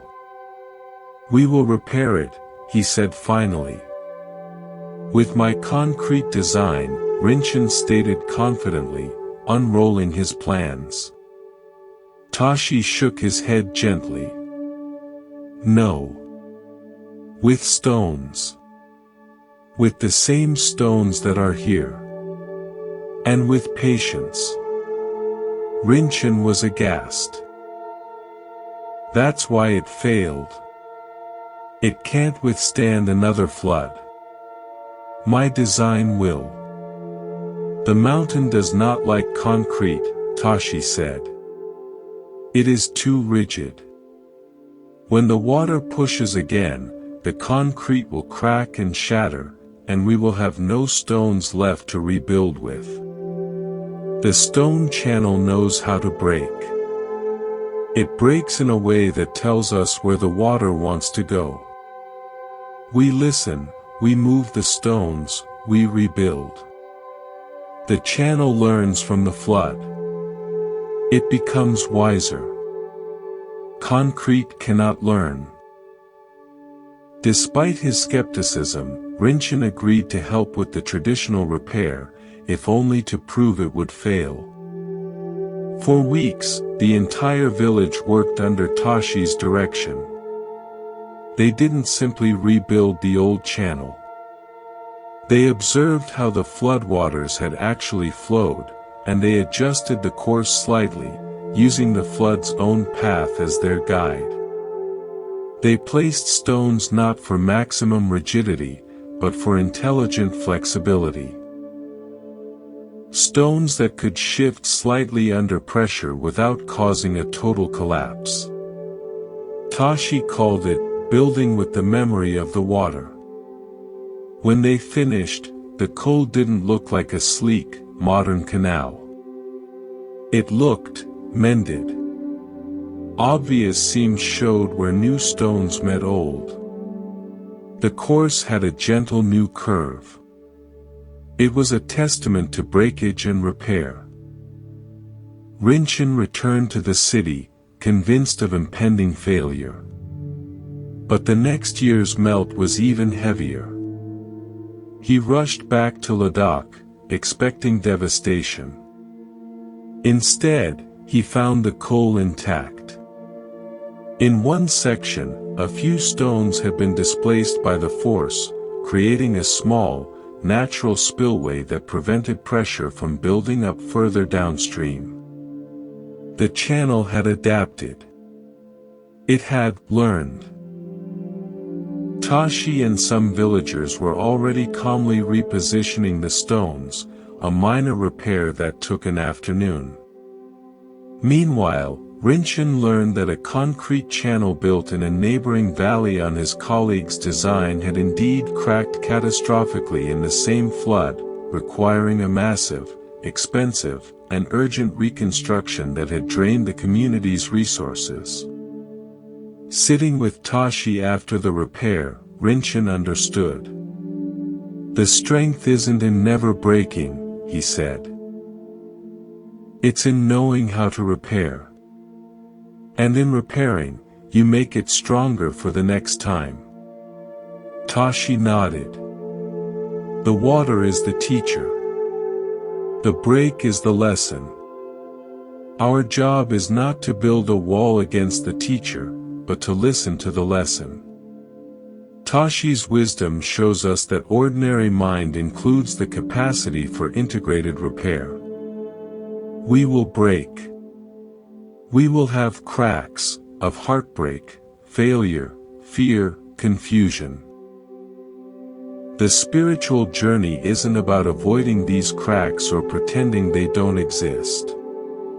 It's about developing the skill of kintsugi awareness, the ability to meet those broken places with a golden, illuminating presence that doesn't seek to hide them, but to integrate them into the wholeness of who we are. This is where deep resilience is born. A concrete mind, rigid in its ideals of how it should be, shatters under pressure and is hard to rebuild. A stone mind, aware, adaptable, humble, may be displaced by life's floods, but it can be reassembled, often in a wiser configuration. The cracks show us where the pressure points are, where we need more flexibility, where our old channels for life's energy need redirecting. So how do we practice this? Not by adding another layer of shoulds. I should be more accepting of my flaws. That's just more concrete. We practice by bringing simple, non-judgmental awareness to our experience, especially when we feel broken or flawed. When you notice self-criticism, instead of fighting it, which is like trying to hide the crack, can you gently acknowledge it? Ah, there is the voice of criticism. That acknowledgement is the first brushstroke of gold. When you feel anxiety, instead of trying to make it disappear, can you feel its physical texture? Where is it in your body? What shape does it have? This curious attention begins to transform your relationship to it. When you've made a mistake, instead of spiraling into shame, can you see it as a break in your kul, a place where the water of your intentions didn't flow as planned? What does the break tell you? How can you rebuild with that knowledge? Your ordinary awareness is the gold. It's the luminous, accepting space that can hold everything without falling apart. The more you trust this space, the less you fear the cracks. You begin to see your life not as a project to make perfect, but as an ongoing, beautiful act of repair and integration. Your history of breaks and mends becomes your unique beauty, your wisdom, your strength. I'd like to introduce you to a concept from perception psychology called cognitive load. It refers to the total amount of mental effort being used in your working memory. When cognitive load is high, when you're juggling many thoughts, worries, plans, and bits of information, your mind feels cluttered, stressed, and inefficient. It's like a desk piled high with papers, you can't find what you need, and the sheer mess is exhausting. Now, consider the opposite state, a low cognitive load. This isn't about being thoughtless or uninformed. It's about having your mental resources available for the task at hand, not scattered across a dozen other concerns. In this state, your mind feels clear, spacious, and capable. You're not trying to hold everything at once. You're trusting that what you need will be available when you need it. This is a crucial aspect of ordinary mind. It's not an empty mind, but an unburdened mind. It's the mind that has let go of the need to constantly rehearse, remember, manage, and anticipate everything. It operates on a principle of just-in-time cognition rather than just-in-case hoarding of mental content. It trusts the intelligence of the present moment to provide what's necessary. We can see this in the way experts operate. A master chess player doesn't consider every possible move in a position, they instantly perceive patterns and promising lines. A skilled driver doesn't consciously process every detail of the road, their trained perception highlights what's relevant. Their cognitive load for their domain is low because their knowledge has become integrated and intuitive, not a collection of facts they have to consciously recall. This brings us to a story about a form of expertise where a low cognitive load isn't just efficient, it's a matter of life and death. In the Canadian Rockies, among professional mountain guides, there was a legend named Elias. He had been leading clients through complex glaciated terrain for over 40 years without a single serious incident. His clients often remarked on his preternatural calm. He moved through hazardous landscapes with a quiet, effortless grace that made danger seem irrelevant. A cognitive scientist named Dr. Anna Weber was studying decision-making under extreme pressure. She wanted to understand what she called calibrated intuition, how experts like Elias made rapid, accurate decisions with seemingly minimal conscious thought. She joined one of his expeditions as an observer, equipped with a voice recorder and a promise not to interfere. The first few days, Anna was a ball of nervous energy. Her mind was a checklist. Is the rope secure? Is that a crevasse?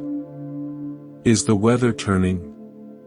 She watched Elias, expecting to see similar vigilance. Instead, he seemed almost casual. He chatted with clients, pointed out features, and moved with a relaxed rhythm. Yet, she noticed, he always seemed to be in the right place, his eyes occasionally flicking to a distant ridge or a snow texture. He made small adjustments to their route that seemed instinctive. During a rest break on a glacier, Anna finally asked, "Elias, how are you making your decisions? I'm trying to note everything, and it's overwhelming. You seem so unburdened." Elias took a sip from his water bottle. "Ah," he said. "You're carrying the mountain in your head. I'm letting the mountain carry me." Seeing her confusion, he elaborated. "When you are new, you think safety is in knowing everything. Every crevasse pattern, every weather sign, every rockfall zone. You try to hold a map in your mind. This is good, necessary at first. But the map is not the territory. If you only follow the map in your head, you miss what the actual mountain is telling you right now." He pointed to the snow at their feet. "This snow has a voice. The wind on my left ear has a message. The way that cloud is forming over that peak is a sentence. My mind is quiet so I can hear them. I am not thinking about the mountain. I am in conversation with the mountain. The conversation tells me where to step." Later that day, they approached a steep snow slope. Anna's map-reading mind said it was the standard route, stable. Elias stopped, cocked his head, and simply stood for a full minute. "Not today," he said, and began contouring around it, adding an hour to their day. Frustrated, Anna later asked why. "The snow was singing a hollow song," he said. "It looked right, but it felt wrong. Tomorrow, after a cold night, it will sing a different song. Then we can cross. The next morning, they crossed the slope easily. Elias hadn't analyzed crystal structure or temperature data. He had listened to a quality of the moment that no map could contain. Anna's research took a turn. She began to frame Elias's expertise not as superior factual knowledge, but as a superior relationship with his environment that minimized cognitive load. His mind wasn't filled with data, it was attuned to signals. He had offloaded the burden of constant calculation to a fluent, embodied dialogue with the terrain. His safety wasn't in his thoughts, but in the quality of his attention. In her paper, she wrote, "The expert mind achieves low cognitive load not through simplicity, but through integration." Knowledge becomes not a library to consult, but a sense organ. The mountain is not an object to be analyzed, but a partner in a dance. The guide's calm is the calm of deep listening, where the need to figure everything out is replaced by the capacity to feel what's appropriate. Elias's way of being in the mountains shows us that ordinary mind is this state of low cognitive load. It's the mind that has stopped trying to carry the whole world in its thoughts and has learned to participate intelligently in the world as it unfolds. The burden isn't in the work itself. It's in the mental overhead of managing, worrying, and second-guessing that we add to the work. How does this apply to ordinary life? Think of a task you find stressful, perhaps preparing for a meeting, managing household chores, or navigating social conflict. Often, the stress isn't just in the doing, it's in the mental whirlwind about the doing, the rehearsals, the catastrophizing, the comparisons, the endless planning. Your cognitive load is sky-high before you even begin. What would it look like to approach it with Elias's mindset? To let the task itself carry you. It might mean starting before you feel ready. Instead of planning every step perfectly, you take the first obvious step. The act of starting provides information that planning never could. Paying attention to feedback, not fear. Instead of being guided by, "What if I fail?" you're guided by, "What is actually happening right now?" You adjust based on real-time feedback, not imagination. Trusting integrated knowledge. You've prepared, you have skills. Instead of nervously reviewing them, you trust they'll be there when needed, like Elias trusting his 40 years of mountain sense. Right now, you can practice lightening your cognitive load. Notice any thoughts you're holding on to, a plan for later, a worry from earlier, an opinion about what you're hearing. See if you can gently set them down, just for this moment. You don't have to solve anything or remember anything right now. Your only task is to listen. In that unburdened listening, a different kind of intelligence becomes available, one that doesn't strain, but receives. The mountain carries the guide. The music carries the musician. The conversation carries the speaker. Your life, in each moment, is ready to carry you if you'll release the need to carry it. There is a concept in both Eastern philosophy and modern physics that offers a profound perspective on ordinary mind. It's the understanding that nothing exists independently. Everything arises in relationship, in context, in dependence upon other factors. A wave cannot exist without the ocean. A note cannot exist without silence. You cannot have an inside without an outside. We often experience ourselves as separate, independent entities moving through a world of other separate things. This feeling of separateness is the source of much of our suffering, the sense that I am here, and my problems, other people, and the world are out there. We then develop strategies for this separate I to navigate, control, or please what's out there. It's an exhausting, lonely way to live. But what if this separateness is an illusion of perception, not the ultimate truth? What if your mind isn't a self-contained thing inside your head, but a node in a network, a pattern of relationships that includes your body, your environment, other people, your culture, and the entire flow of life? What if thinking is not something you do, but something that happens through you, like weather happening through the sky? This view, often called interdependence or non-separation, isn't just philosophical. Neuroscience reveals that our brain is constantly shaped by our experiences and interactions, neuroplasticity. Our microbiome shows we're more bacterial cells than human cells. Psychology confirms that our sense of self is constructed moment by moment through memory, language, and social feedback. We are, in a very real sense, relationships all the way down.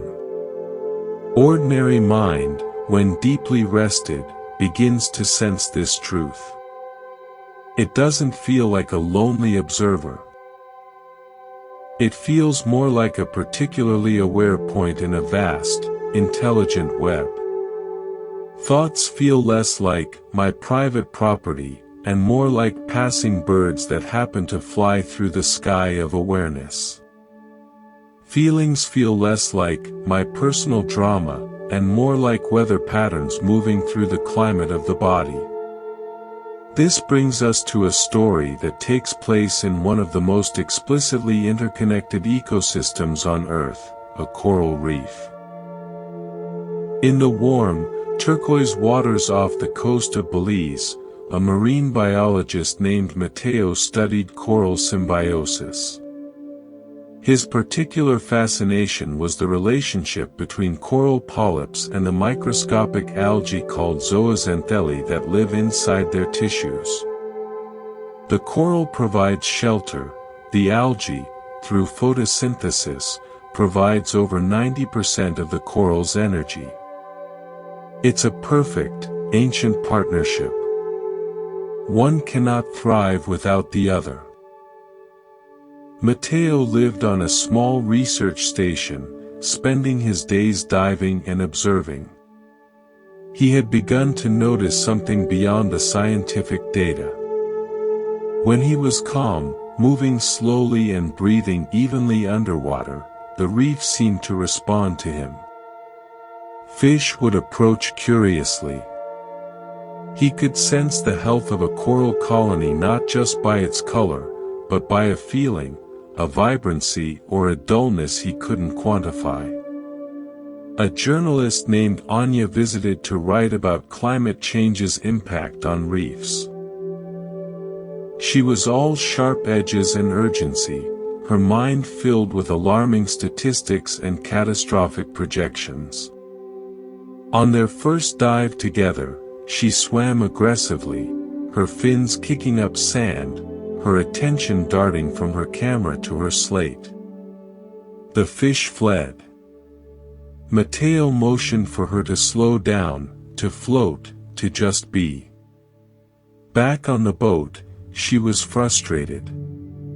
"We don't have time to just be," she said.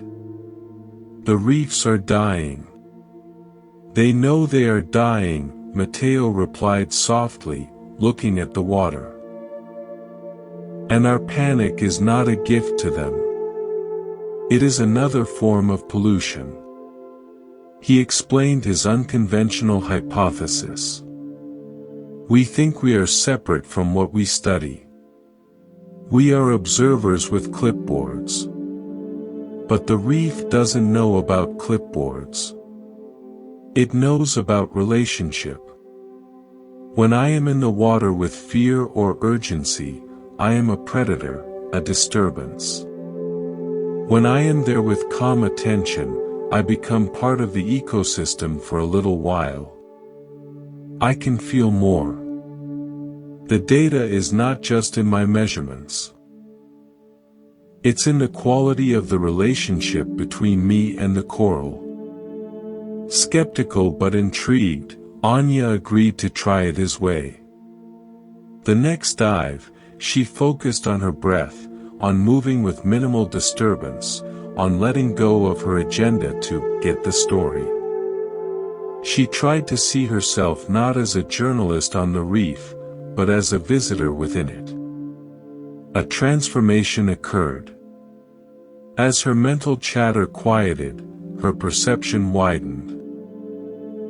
She noticed the intricate ballet of cleaner shrimp, the subtle pulse of the coral polyps, the way light filtered through the water in dancing columns.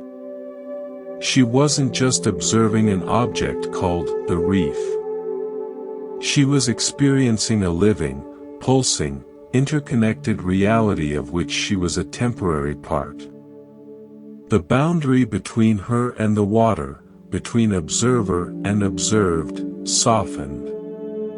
A curious parrotfish approached her, its eyes studying her mask. In that moment, she wasn't a separate human analyzing a separate fish. There was just the mutual, curious attention of two living beings sharing a liquid world. When she surfaced, she was weeping inside her mask, but not from sadness. It was the overwhelming recognition of connection, of having briefly dropped the story of separation that normally defined her life. Her article ended up being very different than planned.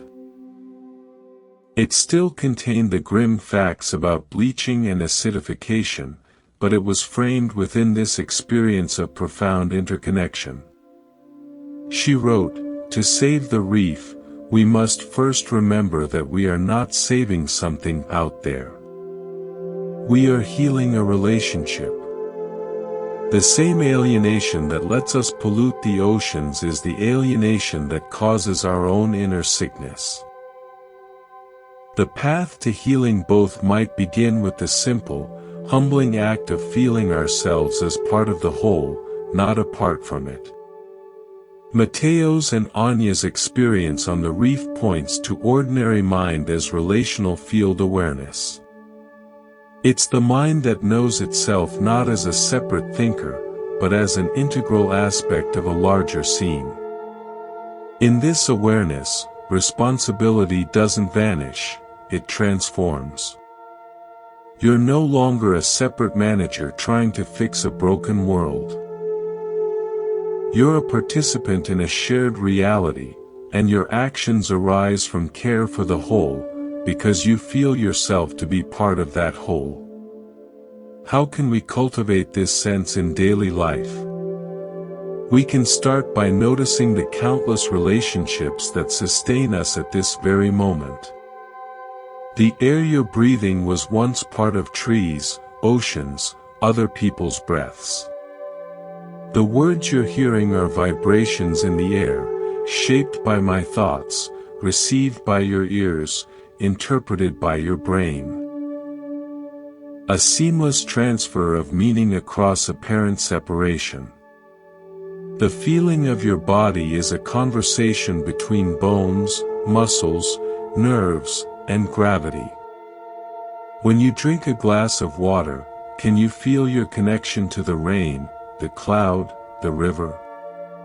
When you speak to someone, can you sense the conversation as a single, co-created event, not just my words and your words? This isn't about mystical thinking. It's about correcting a perceptual error. The feeling of being a separate self is useful for navigating certain practical tasks, but when it becomes our primary identity, it creates loneliness, conflict, and ecological blindness. Ordinary mind, in its natural, uncontrived state, tends toward connection because that's the reality. When you sit quietly and your mind settles, you might notice this. Thoughts arise, but they don't feel entirely yours. Sounds happen, but they're not entirely outside. There's a seamless field of experiencing. This is the truth that interdependence points to. Your peace is found not in fortifying your separate self, but in relaxing into your true nature as an open, aware part of a magnificent, interdependent whole. The coral and the algae thrive together. The reef and the diver communicate through presence. You and your world are not two. I want to introduce an idea from the world of design and architecture that beautifully applies to our inner landscape, the concept of affordances. An affordance is what an environment or an object offers, provides, or allows an organism to do. A chair affords sitting. A knob affords turning. A path affords walking. We perceive the world not just as a collection of objects, but as a field of possibilities for action. Now, consider your present moment as an environment. What does it afford? Typically, we scan our present for threats, problems to solve, or rewards, pleasures to obtain. This is a narrow, survival-oriented perception. But what if we could widen our perception to see the full range of affordances in the now? What if this moment affords resting, listening, noticing, breathing, appreciating, allowing, softening, or simply being? These are not passive states. They are valid, nourishing actions available to you right now. Ordinary mind is the capacity to perceive and engage with the full spectrum of affordances in the present, not just the urgent or pleasurable ones. It's like having a richer, more nuanced menu for how to be alive in each moment. When you're caught in thinking, your menu shrinks to, solve this, avoid that, get this. When you rest in awareness, the menu expands. You could also feel this sensation, listen to that sound, appreciate this color, or simply inhabit the space between your breaths. This perceptual shift from problem space to affordance space is deeply liberating. You're no longer a mouse in a maze with only one correct path. You're an explorer in a landscape rich with possibilities for engagement, many of which lead to peace, connection, and aliveness. This brings us to a story set in a landscape that, to the untrained, seems to offer nothing but hardship, but to a perceptive mind, reveals a stunning array of subtle affordances. In the stark, high-altitude deserts of Tibet, above the tree line where the air is thin and the wind has a bite, there lived a nomadic herder named Dolma. Her life was with the Dra, female yaks, moving with the seasons to find scant patches of grass. To an outsider, her world would seem brutally minimal. Endless gray-brown hills, a relentless sky, a life of repetitive physical labor. A writer from London, James, came to document vanishing ways of life. He arrived with his own affordance filter firmly in place. He saw a hard life lacking comfort, convenience, and stimulation. He pitied Dolma, assuming she must be dreaming of an easier existence. He tried to interview her as she worked, but she was often silent, her attention elsewhere. What are you thinking about? He would ask, imagining thoughts of hardship or longing. Right now, she said one afternoon as she repaired a leather harness. I am thinking about the way this needle feels going through the hide. I am thinking about the sound of the wind in that pass. It means a change in weather tomorrow. I am thinking about the smell of the dried dung burning in the stove. It is a clean smell. I am thinking that the light on that mountain is the exact color of melted butter today. James was taken aback. He had been cataloging lacks, no internet, no shops, no entertainment. Dolma was cataloging presences, tactile sensations, auditory signals, olfactory notes, visual beauty. Her perception was tuned to a completely different set of affordances. Where he saw emptiness, she saw fullness. He decided to try her way. Instead of constantly writing in his notebook, he put it away. For a day, he just followed her, trying to notice what she noticed. He felt the cold, sharp air fill his lungs. He noticed how many shades of brown and gray there actually were in the hills, and how the shadows painted them blue. He heard the complex orchestra of the wind, whistling over rocks, humming through grass, roaring in the high passes. He smelled the earth, the animals, the smoke. The empty landscape came alive with detail, texture, and information.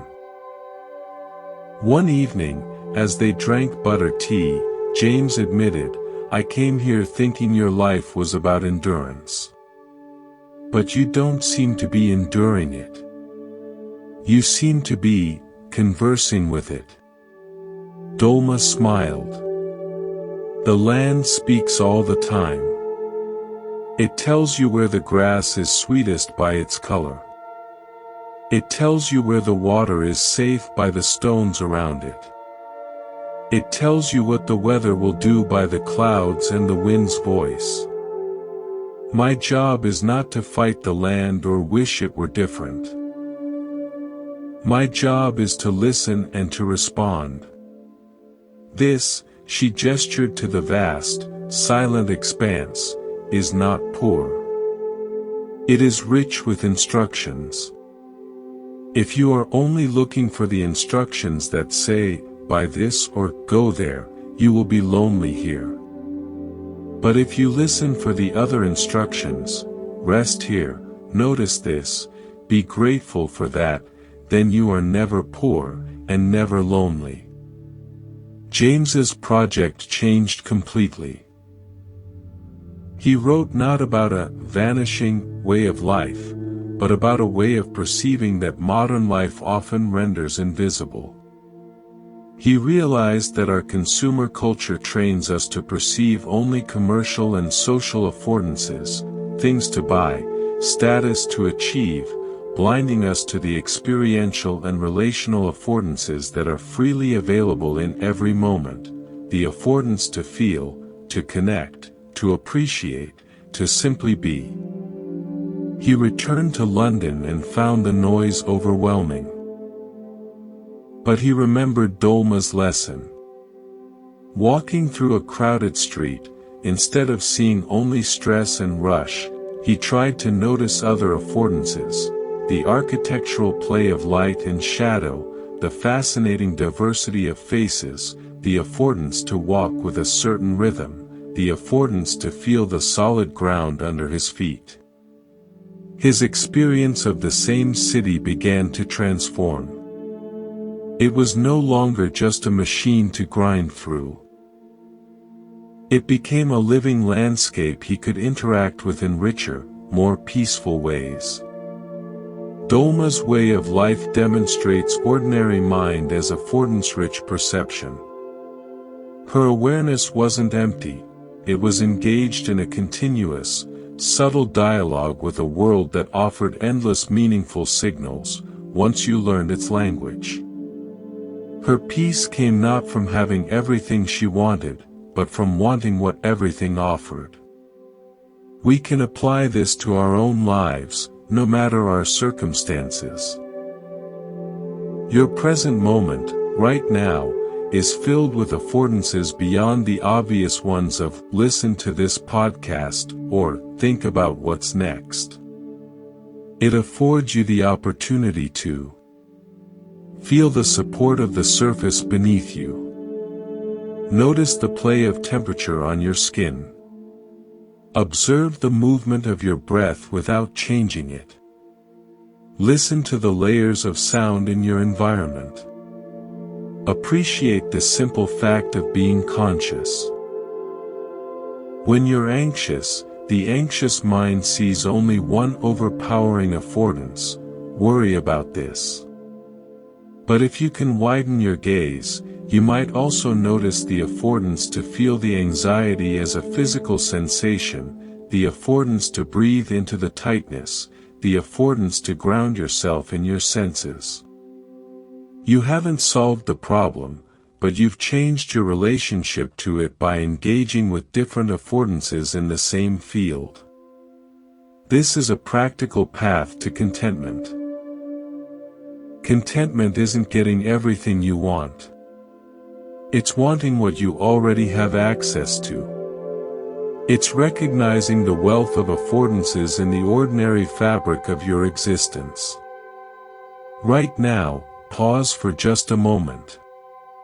What does this moment afford, beyond the mental narrative? Can you feel it? Can you receive it? Your ordinary mind already knows how to do this. It's your birthright to inhabit a world that is constantly offering you ways to connect, to feel alive, to be at peace. You just have to tune your perception to the right channel. I'd like to explore a concept from systems thinking called feedback loops. In any dynamic system, actions produce results that then influence future actions. There are two main types: balancing loops and reinforcing loops. A balancing loop stabilizes a system, like a thermostat turning heat off when a room is warm enough. A reinforcing loop amplifies whatever is happening, like the panic that feeds on itself, making you more panicked. Our minds are dynamic systems, constantly running these loops. The content of our thoughts triggers emotions, which trigger more thoughts, creating powerful mental patterns. For example, a thought, "I might fail," triggers anxiety, emotion, which triggers more failure-oriented thoughts. "See, I'm getting anxious, I really will fail," creating a reinforcing loop of anxiety. Here's the crucial insight: awareness itself creates a balancing loop. When you bring simple, non-judgmental awareness to a thought or emotion, you introduce a new element into the system. The thought is no longer just triggering more thoughts in the dark. It's being witnessed. This witnessing acts like a thermostat. It doesn't necessarily stop the thought, but it prevents the reinforcing loop from spinning out of control. Awareness balances the system. This is why ordinary mind is so profoundly stabilizing. It's not a state of having no thoughts or emotions. It's the state where thoughts and emotions arise within the balancing container of awareness, so they don't hijack the entire system. You have a thought, but you are not in a thought loop. This brings us to a story about a person whose entire profession is about understanding and managing feedback loops in one of the most complex systems humans have created, a city. In the control center of the Tokyo Metropolitan Police Department, there was a veteran traffic controller named Kenji. His domain was a wall of monitors showing live feeds from hundreds of intersections across the world's most populous metropolis. His job wasn't to control every car, that would be impossible. His job was to watch for emerging patterns and apply tiny, precise interventions to prevent small snarls from cascading into citywide gridlock. He operated on the principle of Kasoku. Not control, but acceleration and deceleration. His tools were subtle, changing a traffic light's timing by a few seconds at a key intersection, triggering a variable message sign to suggest an alternate route, coordinating with a single officer to clear a minor blockage before it backed up. A systems theorist from Stanford, Dr. Eleanor Reed, came to study Tokyo's traffic management as a model of complex system resilience. She expected to find advanced AI algorithms. Instead, she found Kenji, a man in his late 50s with calm eyes, sipping tea while watching the screens. "Where is the predictive model?" she asked. "The machine learning that anticipates jams?" Kenji smiled. "The city is the model. It teaches me in real time. If I rely on yesterday's model, I will miss today's reality." He pointed to a screen. "See this intersection? The flow is slowing. Not because of an accident, but because a delivery truck is double-parked 3 blocks ahead. The system is telling me. My job is to listen and give it a tiny nudge before it tells me with a 5-kilometer backup." He demonstrated. He adjusted one light cycle, just a 7-second increase in green time on a north-south artery. On the screen, like a fluid dynamics experiment, the slight congestion began to dissolve, dispersing the pressure before it could build. "This is fascinating," Eleanor said. "You're not solving problems. You're preventing reinforcing feedback loops from forming." "Exactly," Kenji said. "A traffic jam is a thought that thinks itself. One car brakes, the next brakes harder, and soon a wave of braking has created a solid object out of nothing but rumor. My nudges are like whispering to the first car, 'It's okay, keep moving smoothly.' I break the rumor before it becomes fact." Eleanor spent weeks observing. She saw that Kenji's greatest skill was his own inner state. While his junior colleagues would get tense and start making multiple aggressive changes when trouble emerged, often making things worse, Kenji remained preternaturally calm. His interventions were minimal, timely, and based on feeling the flow as much as analyzing it. "You seem to have a low heart rate even during rush hour crises," she remarked. "When I feel my own heart rate rise," Kenji explained, "that is my first signal that I am becoming part of the problem. My anxiety is a feedback loop that will lead to bad decisions. So, I notice my breath. I feel my feet on the floor. I come back to this room, to my body. Then I can see the traffic again as a system to be nudged, not as a monster to be fought. My calm is my most important tool. It is the balancing loop for this entire room." Eleanor's research paper was groundbreaking. She framed Tokyo's traffic resilience not as a triumph of technology, but as a triumph of human-regulated feedback.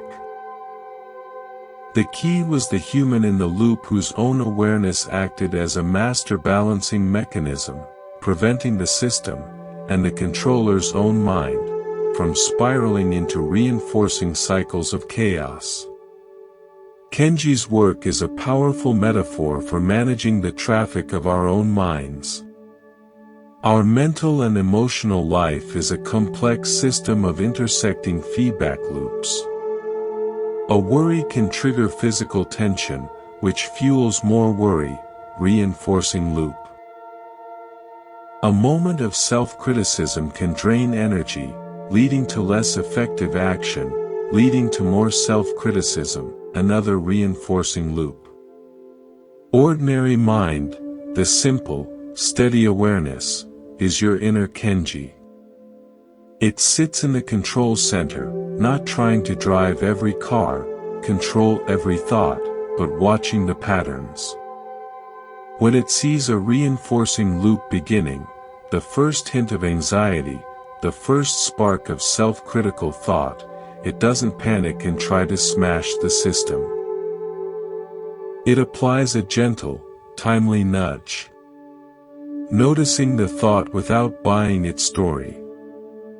Feeling the sensation of anxiety in the body without adding a story of, I shouldn't feel this. Taking one conscious breath to ground the system. This tiny nudge of awareness introduces a balancing influence.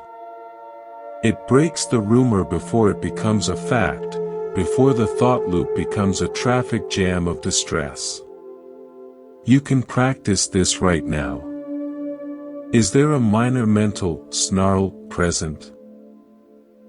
A recurring thought, a background irritation, a low-grade worry?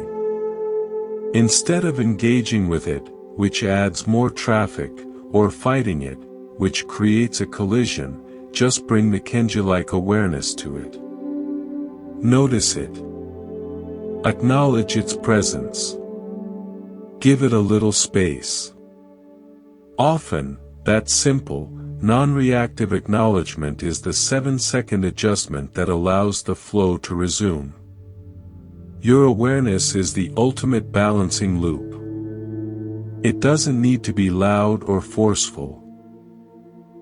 It just needs to be present, steady, and unafraid of the traffic. When you trust this capacity, you become resilient. The storms of thought and emotion may come, but they no longer create permanent gridlock in your being. They move through, because at the center, the awareness that knows them is clear, calm, and intelligently responsive. Let's explore an idea from the world of perception and attention called inattentional blindness. This is the phenomenon where you fail to notice something fully visible because your attention is engaged on another task.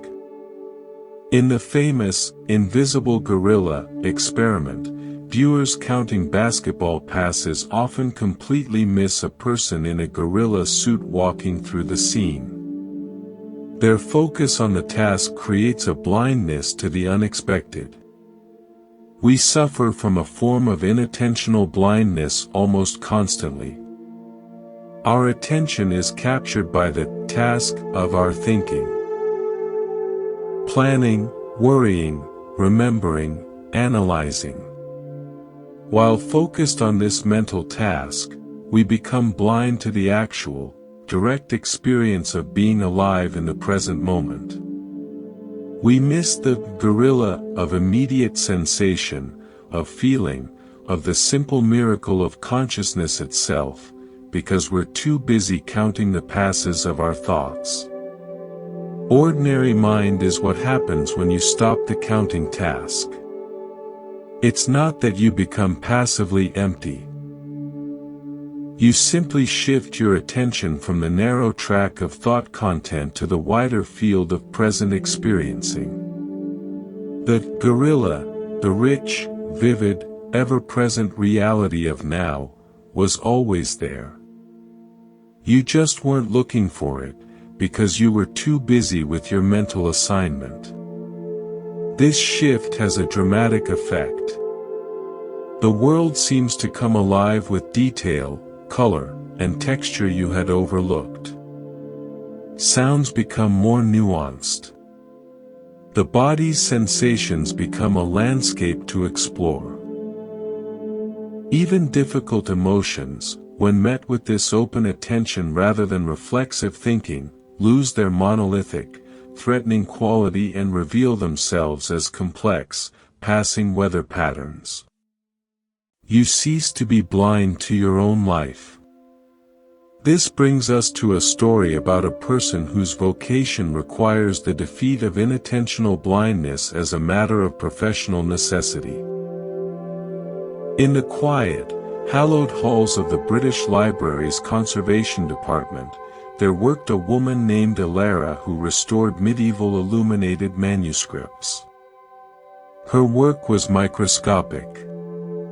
Using magnifying headgear and tools as fine as a single hair, she would clean centuries of dirt, repair torn vellum, and consolidate flaking ink and gold leaf.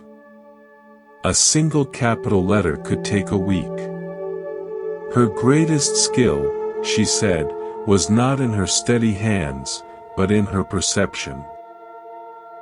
You must see what is actually there, not what you expect to be there, she would tell apprentices.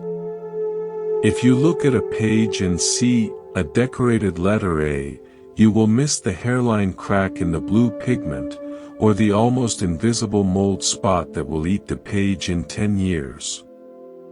You must see the truth of the page, not your idea of it. A young art historian, Leo, was writing his thesis on the symbolic use of color in these manuscripts. He came to observe Ilara, hoping for insights into the materials. He watched, fascinated, as she worked. But he was also impatient. He wanted to discuss iconography, the meaning of the images. Ilara, however, seemed almost disinterested in meaning. "Don't you ever wonder about the monk who painted this?" Leo asked one day.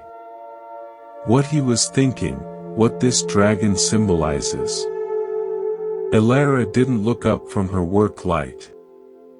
"Oh, I think about him often," she said. "But not with my thinking mind. I feel him here." She gently tapped the edge of the vellum. In the pressure of his pen stroke, confident here, hesitant there. In the slight tremor in this line, perhaps he was cold, or tired, or deeply peaceful. The symbol is for scholars. The hand is for me. The hand tells the true story, the story before thought. If I think about dragons or theology, I become blind to the hand. She invited Leo to try.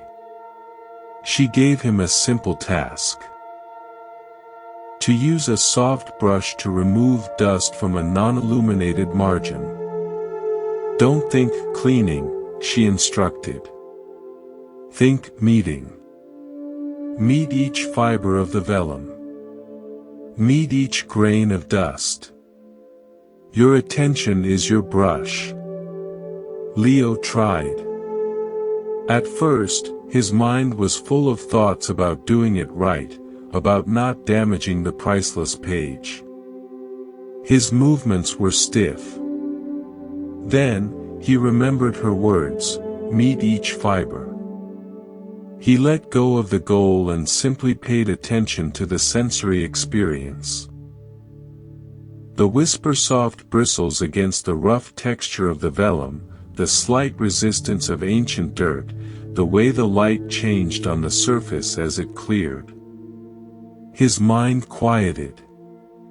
He wasn't cleaning a manuscript, he was in intimate contact with a 600-year-old skin, feeling its topography. In that state of pure attention, he noticed something, a series of tiny, pinprick holes in a regular pattern along the edge, completely obscured by grime. Ilara, he said.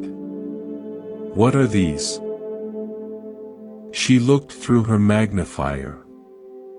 Ah, she said, a smile in her voice. Prick marks from the scribe's ruling lines. He used a pin to mark where his lines should go before he wrote. These are usually trimmed off. This page is unusual. You see, you stopped looking for dragons and found the scribe's preparation. That is a real discovery. You saw what was there. For Leo, this was an epistemological earthquake. He had been studying the content, the symbols, the colors, the theological meaning, while being blind to the context and process that were equally rich with information. His inattentional blindness was lifted not by thinking harder, but by attending softer. His thesis transformed. He began to include analysis of scribal techniques, the quality of line, the physical evidence of the creative process alongside the iconography. His work became richer, more grounded. More importantly, his way of being in the world changed. Walking to the library, he would notice the play of light on wet pavement, the specific call of a bird, the feeling of his own stride, not as distractions from his important thoughts, but as the primary text of aliveness itself. He had learned to see the gorilla. Elera's craft teaches us that ordinary mind is unblinkered perception. Its attention freed from the agenda of thought. When you're thinking about something, you're only seeing what fits that thought. When you're simply aware, you see what is. This has immediate practical benefits. In conflict, if you're thinking about your rebuttal, you're blind to what the other person is actually saying and feeling. If you listen with open awareness, you perceive the whole communication, words, tone, body language, and can respond more appropriately. In creativity, if you're thinking about the masterpiece you want to create, you're blind to the small, interesting accident that could lead to true innovation. Open awareness notices the happy accident. In stress, if you're thinking about how stressed you are, you're blind to the sensations of stress in your body. Meeting those sensations with open awareness often allows them to shift, while thinking about them usually amplifies them. You can practice this now. For the next few moments, drop any mental task. Don't try to understand this or remember it. Simply open your attention to the full field of your senses. Notice sounds without labeling them. Feel bodily sensations without trying to change them. See the play of light and shadow if your eyes are open, or the subtle colors and shapes behind your eyelids if they're closed. The gorilla of present moment aliveness is walking through your awareness right now. You just have to stop counting the basketball passes of your thoughts to see it. This is the great gift of ordinary mind. It returns you to the vivid, textured, real world that exists before and after all your ideas about it.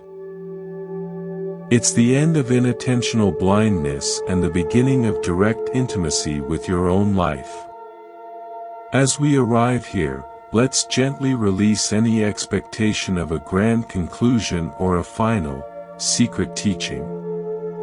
The most profound truths are not conclusions, they are beginnings.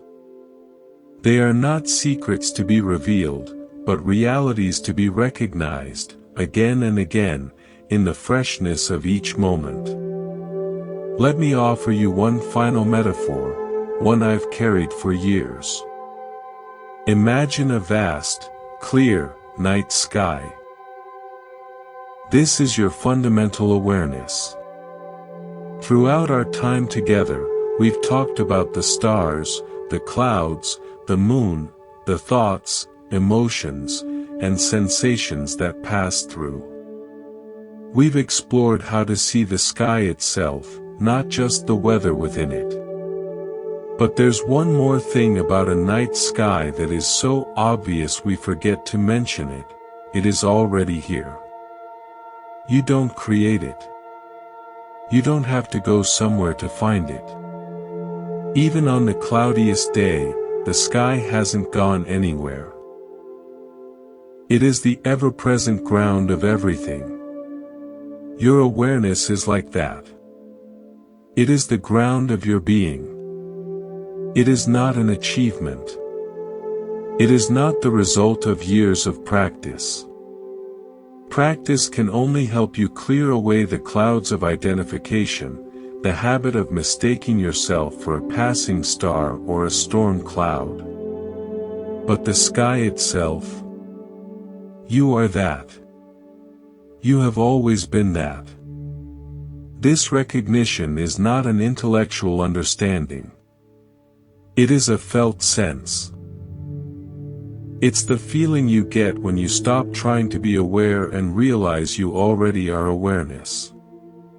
It's the shift from seeking peace to being the space where peace is already occurring. Let me share one last, very quiet story. It's not set in an exotic location or featuring a dramatic teacher. It's about something that happened to me. Several winters ago, I was walking home late on a bitterly cold night. My mind was a tangled knot of worries about work, finances, the future. I was lost in thought, shoulders hunched against the wind, barely noticing the world. As I turned onto my street, a power outage plunged the entire neighborhood into darkness. I stopped, disoriented. The familiar visual landmarks were gone. The hum of electricity was absent. In the sudden, profound silence and blackness, my thinking mind short-circuited. There was no visual input to process, no mental planning to do about the path ahead. There was just the cold air on my face, the sound of my breath, the feeling of my feet on the frozen ground, and above, as my eyes adjusted, an ocean of stars, brilliant and indifferent, revealed by the vanished light pollution. In that darkness, a strange thing happened. The I that was worried, the me with all the problems, simply dissolved. There was no room for it. There was just the experiencing, the shocking beauty of the stars, the crispness of the air, the stillness. The worries didn't get solved. They just ceased to matter. They were like faint, distant handwriting on a page that had been replaced by the living reality of the night. When the power flickered back on a minute later, the spell was broken. Streetlights hummed, windows glowed. But something had shifted.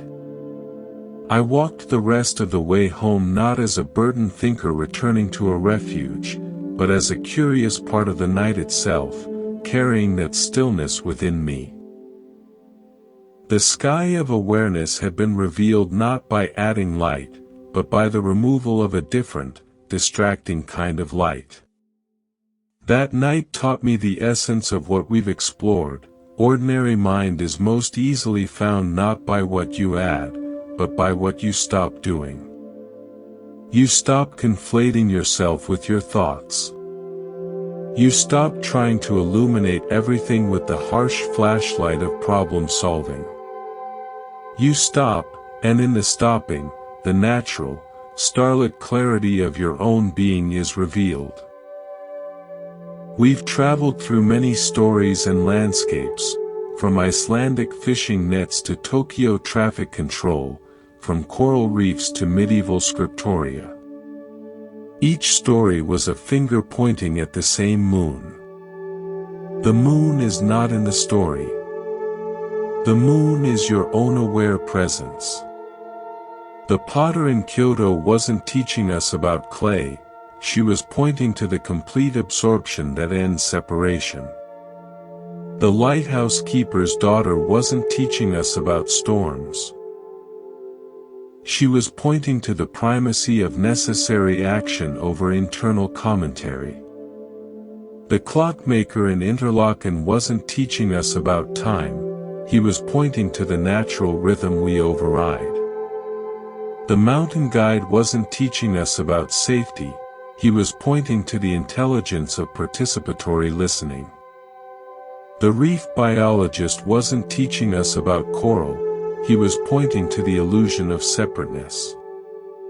All of them, in their own way, were saying, stop looking for your mind. Be the awareness that is already looking.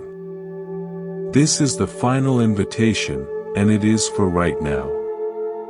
So, let's do a simple practice together, a way to close our time and begin your own. First, let everything be as it is. Any sounds in your environment, let them be sounds. Any sensations in your body, let them be sensations. Any thoughts drifting through, let them be thoughts. Don't try to change a thing. Now, gently ask yourself, who is aware of all this?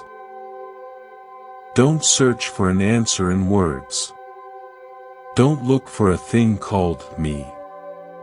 Just feel into the question. Feel the space that holds the sounds, the sensations, the thoughts. That aware, open space, that's what we're pointing to. That's the sky. You are not the content. You are the container. You are not the movie. You are the screen. You are not the dance. You are the floor. This knowing is not dramatic. It is profoundly simple. It is the end of seeking because you have found what was never lost. The treasure was in the pocket of your own being all along. As we part ways, carry this with you not as a concept, but as a gentle permission slip. You have permission to stop improving yourself for a moment, and simply be yourself. You have permission to let go of the exhausting project of managing your mind, and to trust the mind's own natural clarity. You have permission to meet your life not as a problem to be solved, but as a mystery to be lived. Tomorrow, when you wake up, you will likely forget this. The clouds will gather again. That's okay. It's natural. When you notice you're lost in thought, in worry, in planning, that very noticing is the magic. That is the moment of homecoming. That flicker of awareness is the power coming back on, not to drown out the stars, but to remind you that the sky is still there, unchanged, behind the temporary lights. Thank you for sharing this time and this silence. This is not goodbye from Monk's Temple, but a simple acknowledgement that the real temple was never here in these words.